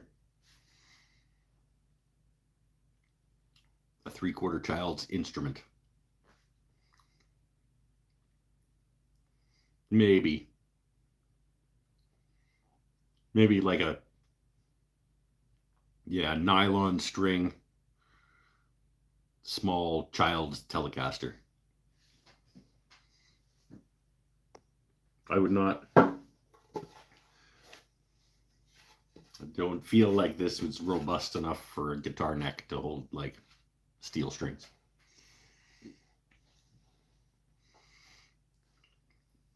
It would be thin, but he could do it. Or he could use the mahogany with a maple top. Yeah, but so could I. Okay? I could make Telecasters too. How long?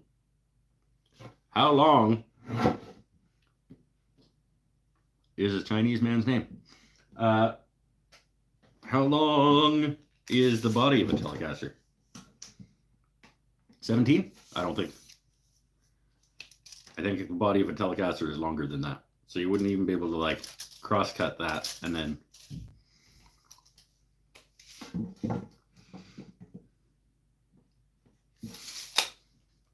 $16? Okay, then you could. You chop it there, put that over there, put a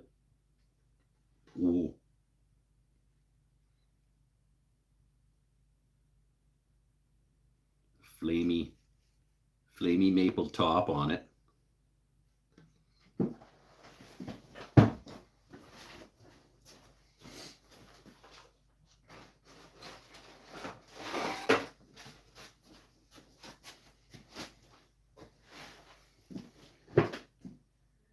Quilty maple top, Tunma body,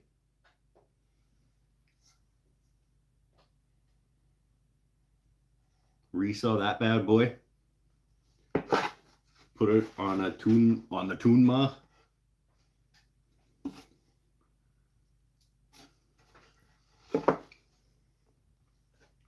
maybe we're making a new guitar, and then a neck out of Bubinga. For no reason.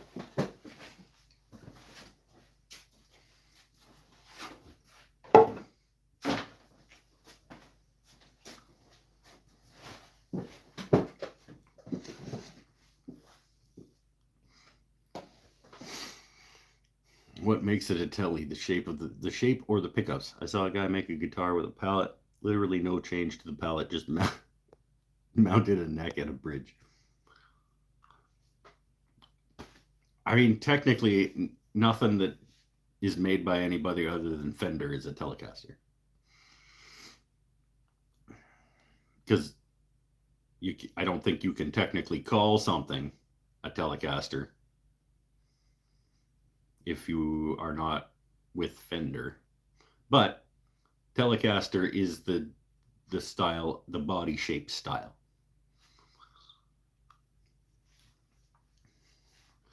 A little horn on the bottom and then a not a horn on the top.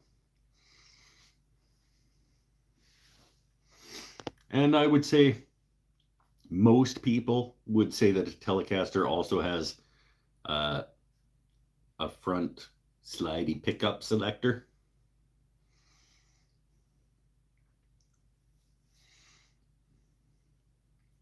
When you're considering what makes a Telecaster. Mainly body shape.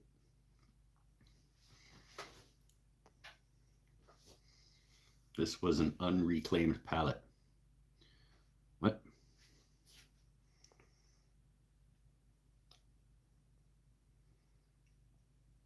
Oh, literally no change to the pallet. Just mounted a neck and a bridge and called it a Telecaster. Pallet caster or something, probably.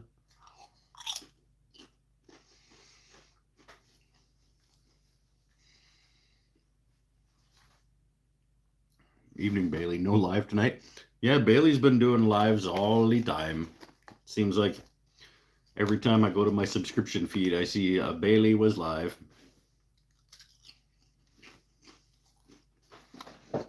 Two hours ago or 8 hours ago or when.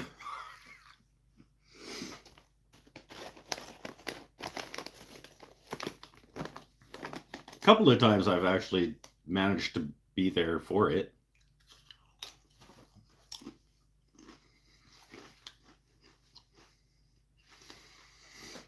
But there seems to be no rhyme or reason to when he had it. Is there any, Bailey, is there any like schedule for these things, or is it just like whenever you feel like it? Because it feels like it's whenever you feel like it.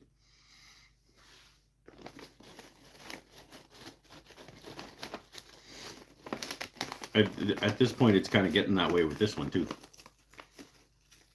I mean, it's always Saturday at 5:45, but sometimes randomly Tuesday.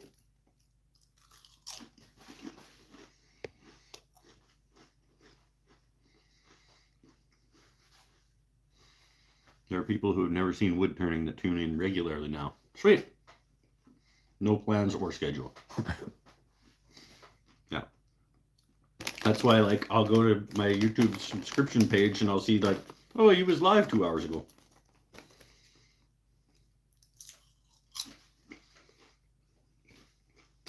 Lay's does not make a good potato chip. They do make good flavor powders.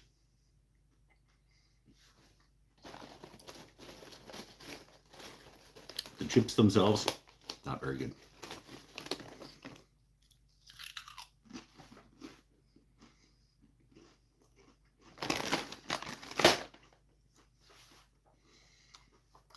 Anyway, all right, cool. Get this one wrapped up. If you turned the bell on, it would notify you when he went live. I think my bell is on. I don't know if it does, though, because maybe because he's doing them vertically, so it goes into the shorts feed and therefore doesn't count as like a regular video. I don't know.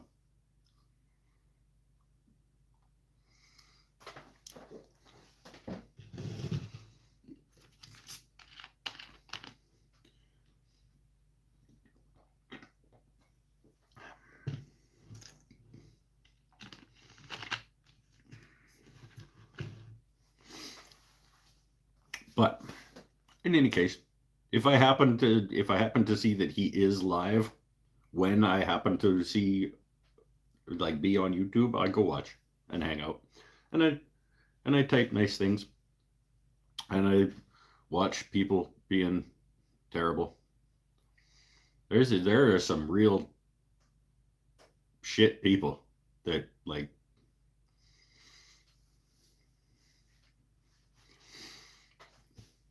I'm glad that I don't get shit people. You guys are all good. All right, everybody's saying bye. I guess it's time to wrap it up. Yeah, that's what are 2 hours? That's lots.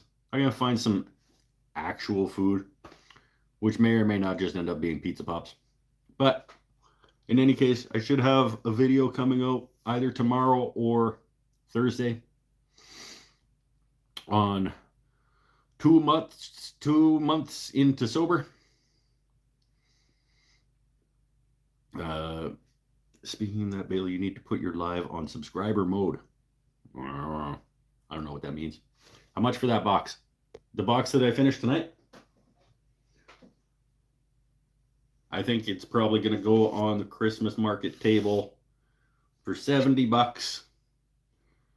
And then if it doesn't sell on the Christmas market table, it'll probably go up on my Etsy store for $60. And if nobody buys it on the Etsy store, probably go up to my Patreon people for $40.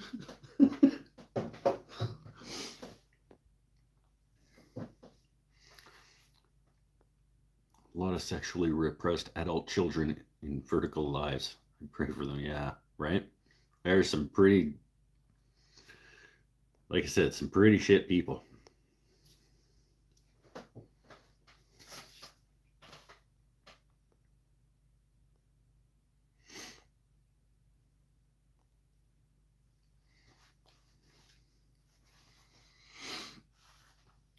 Cut down on all the nasty commenting by putting it on subscriber mode. What's subscriber mode? Does that mean that only subscribers can watch it? Because then that would defeat the purpose of him doing them, I think. Like, I think the reason he does them is to get more people.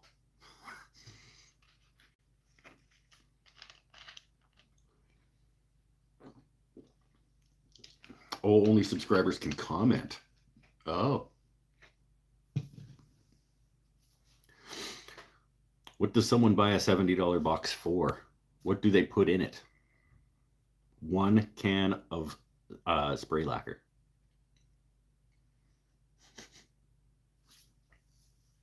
No. Don't know what someone would put in it. But I know that I have sold boxes half as nice as these for $50.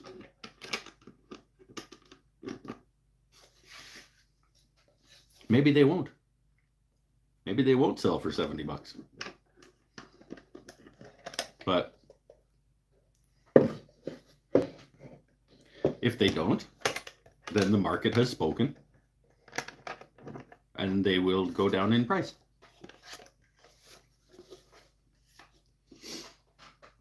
I don't want to put them up for $30 and have them just go flying off the table and into people's houses. I'll start higher than I think, and then I don't know. I'm terrible at pricing things. I've priced stuff at a place where I did not think it was going to sell and it sold immediately. I have priced things at a place where I was pretty sure that this was going to go immediately and it was too expensive for people. I don't know. I'm not good at that. What do you think that it should be? I'm interested to hear what do you guys think a box like that would sell for? In Canadian dollars is.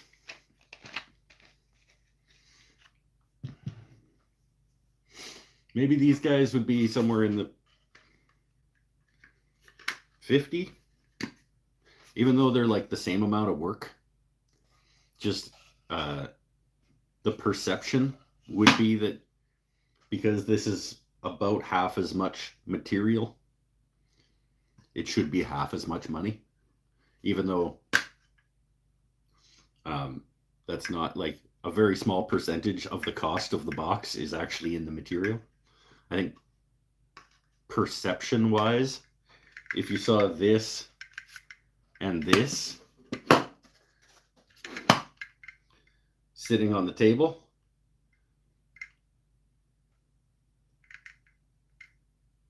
you would think, like, if this one isn't half as much as this one, you're gonna go like, why is this one, like, you know, I don't know. I'm not saying the price is wrong. I just wondered what they're buying a box for. It's not a specialized box for a specific item. I think I could picture somebody saying, like, that would be awesome for all the remotes. Like this sits on the coffee table, and you put like all of your various remotes in here, and then you know where they're gonna be. I could see that.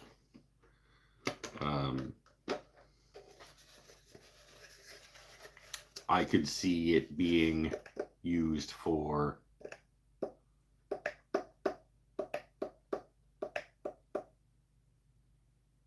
I don't know, stuff. Like, geez, if I had that box, I could put some stuff in it.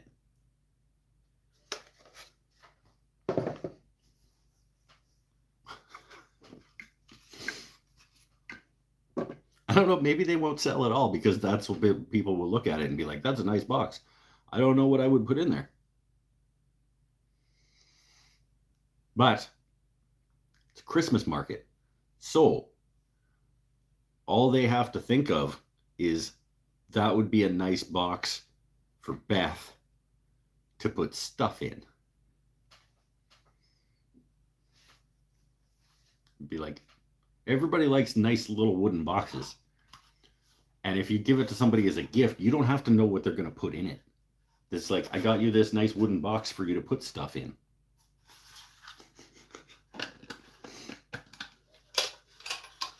It's got a little pop of color on the inside.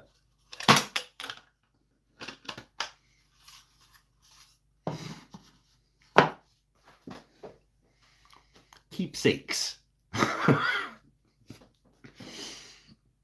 You could put some action figures in it. I don't know.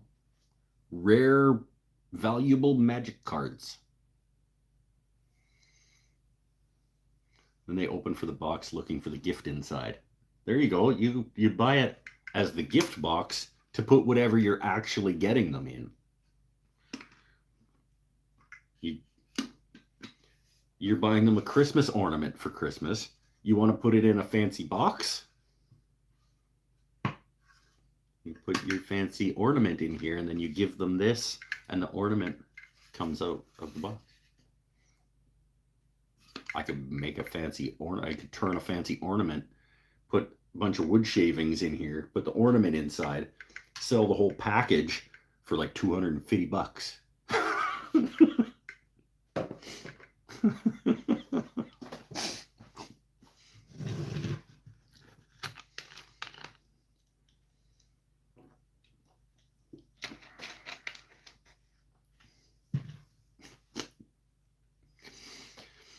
That's what we'll do. In any case, stay happy, stay healthy, stay safe, everybody. We'll see you on Saturday for, I don't know what. Boxes are going to be done. So, and I don't want to start anything else. So, I don't know. Maybe shop cleaning. Because I do need to clean the shop so that I can do a before reno shop tour that will serve as both 2024 shop tour and the before the reno. So the before and after. So it needs to get back to a state where I can do a walk around and show all of the stations and stuff. So maybe on Saturday night we'll just do some cleaning and some organizing. And then next week after next, first week of November, we will target for shop reno. Dun, dun, dun. I bought another can of paint. How much coverage do you get out of a can of paint? How many cans of paint do I need? Because I bought 2. But I don't know how much coverage you get out of a can of paint. So I bought another one. But I don't know if that's enough. How many square feet do you get out of a can of paint? Should say on the can.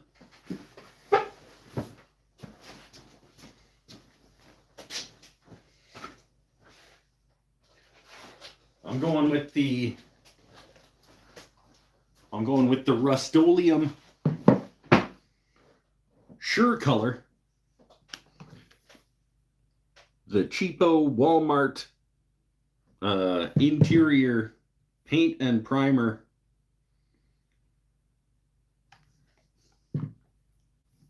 In antique white. 2 will do it, so I shouldn't have bought the third one. Coverage, well, there we go. Yeah, it should, you're right, it should. 400 square feet. So a 20 by 20.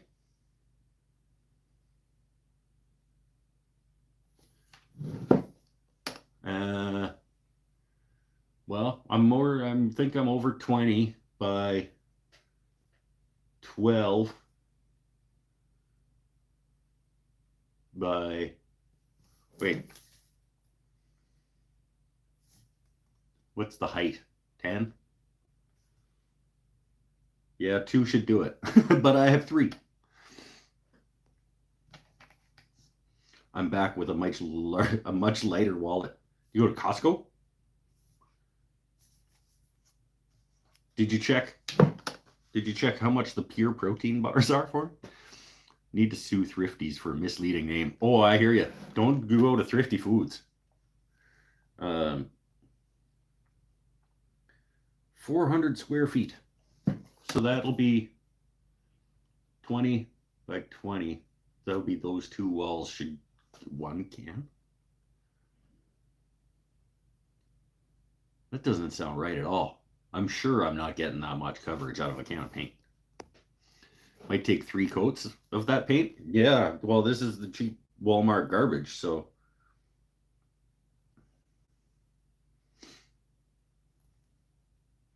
With cheap paint, you'll need more and more coats. Yeah, okay, so 3. I got 3 cans of it. I will use them. I liked that it was paint and primer in one, but it's like $34 a jug. So I didn't expect it to be high quality. But this is my garage, right?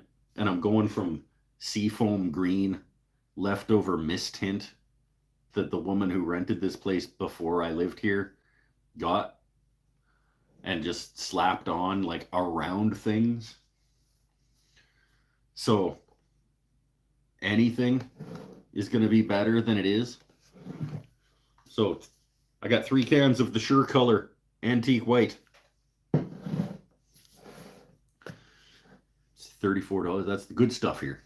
Well, that's 34 Canadian dollars. So for you guys, that's maybe like 25. And for here, that's the cheap stuff. A regular can of interior paint, like decent stuff, we're looking at probably 70. We can easily pay twice as much for a can of paint of like decent quality paint. Mist tint paint is where it's at. Get great quality paint for 50% off. Yeah, except that I kind of wanted it to all be the same. I guess I could have just bought mist tints and then poured them all together and blended it and then got what I got. But for, say, $100 for the paint for the whole shop, what did I pay? $160 for the lights. So we're at $260. We'll say I'm at $300 altogether, including the rollers and trays, and I'll get a couple of cheap garbage drop cloths. $300 for the shop reno.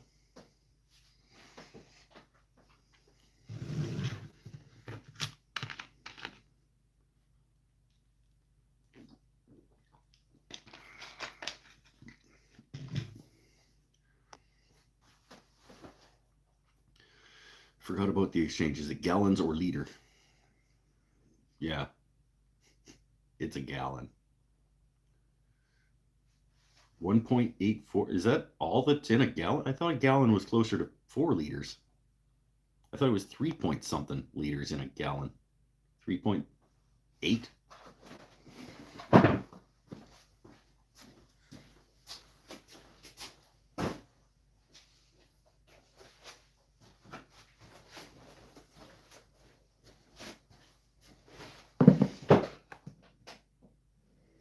3.78 liters. Pinnell?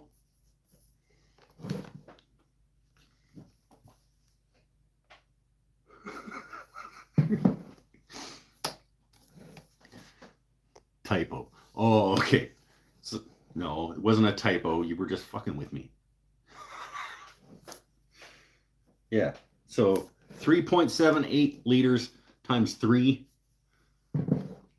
I think I get a couple of coats. Maybe. But even one coat of the same color, which is white. If I get one, if I can make everything one consistent white-ish color, that would be good. Especially like, oh, including the ceiling. Let's not forget about ceiling. 3.84 was what I meant. Sure it is. So ceiling, we've got, let's say 20 by 12. Then 20 by 10, 20 by 10, 12 by 10. Not a math guy. 20 by 12, 20 by 10, 20 by 10. And then around the garage door. Maybe I'll do the back of the garage door too. Let's just call that 20. No, let's call that 12 by 10.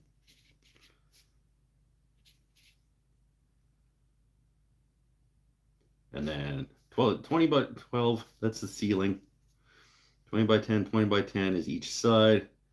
12 by 10 times 2 for each side. That's 2, 4, 6, 8.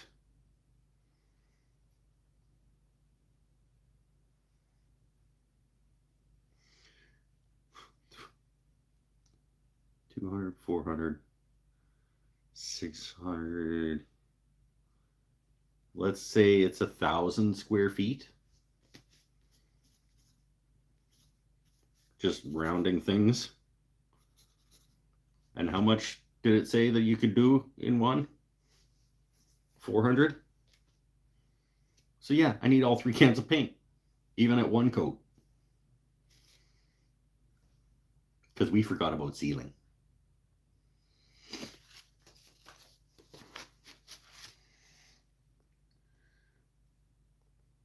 You'll get a coat per can and a half. No, I won't. 20 by 10 for each wall. That's 400. That's 1 can to do 1 coat on these 2 walls.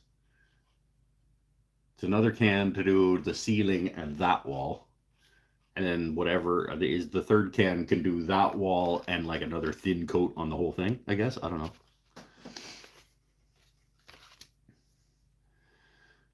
Go to the returns, you can get it cheap. Yeah, but you can't get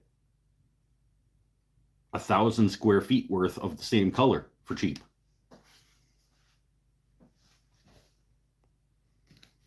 And for 34 bucks a gallon, it's already cheap.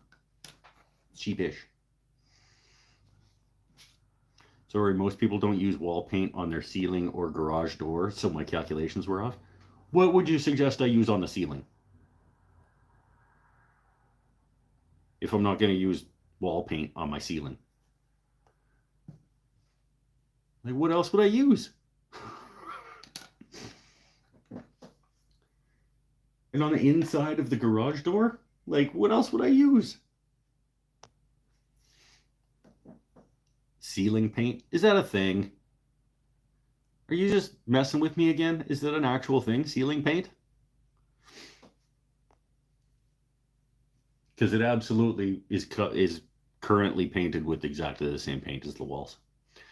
Are you taking down your cabinets? I am taking down the cabinets. I'm taking down the lumber racks and the lumber. I'm taking down the pegboard and the yeah. Have you never painted a room before? I have painted, well, probably not well, like apparently, but yeah, I have painted rooms before. I don't think I've ever painted a ceiling. Now that you say that, though. Hmm. Yeah, maybe I haven't ever painted a ceiling, but I am absolutely just painting this whole interior with the same paint.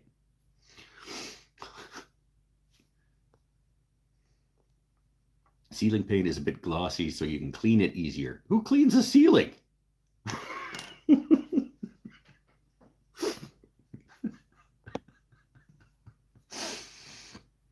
Oh, that's fun. When I was on the bus, or when I was on the struggle bus, what's the struggle bus? We would buy mist tints for $4 and 5-gallon bucket. Mix paint, whatever came out. Yeah, okay. Well, sure. I mean, I think I'm going about halfway in between good and cheap.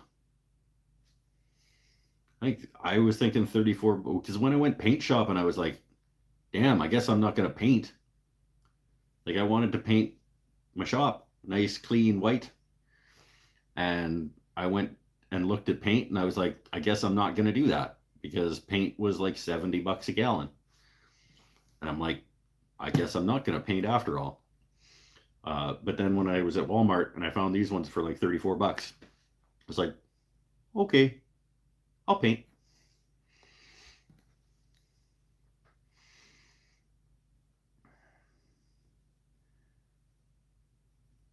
Ceiling paint is very flat luster, so it doesn't reflect and hides defects. Make sure you use that for interior rooms. Garage is fine. Okay, well, it's a garage. And it's not even a garage, it's a workshop.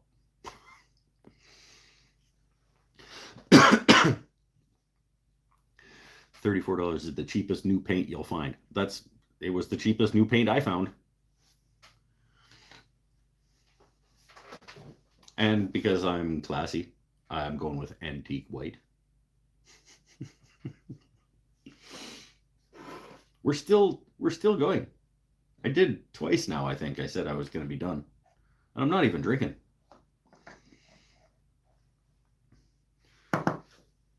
Marcus TZM. Gonna go ahead and just, unfortunately, gotta get you gone. This is not the place for that.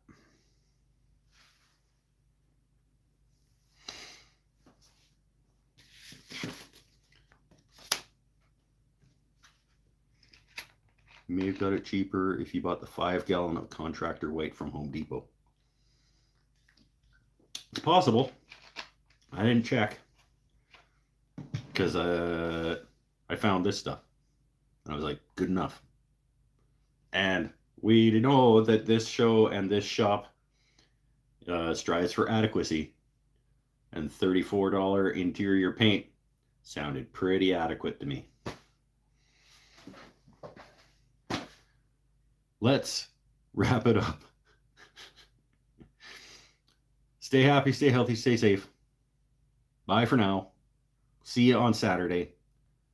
We'll talk shop reno on Saturday. We're talking about it too much tonight. We'll do whatever organizing and putting things away needs to happen to do the tour video. We'll get things to the point where I can do the tour video, and then we'll talk about what the new layout's going to be, what the lights are going to be, all that kind of stuff on Saturday. It'll be the pre-reno live show. And we're targeting the first week of November for that. I'm excited. Bye for now. Thanks for coming again, everybody.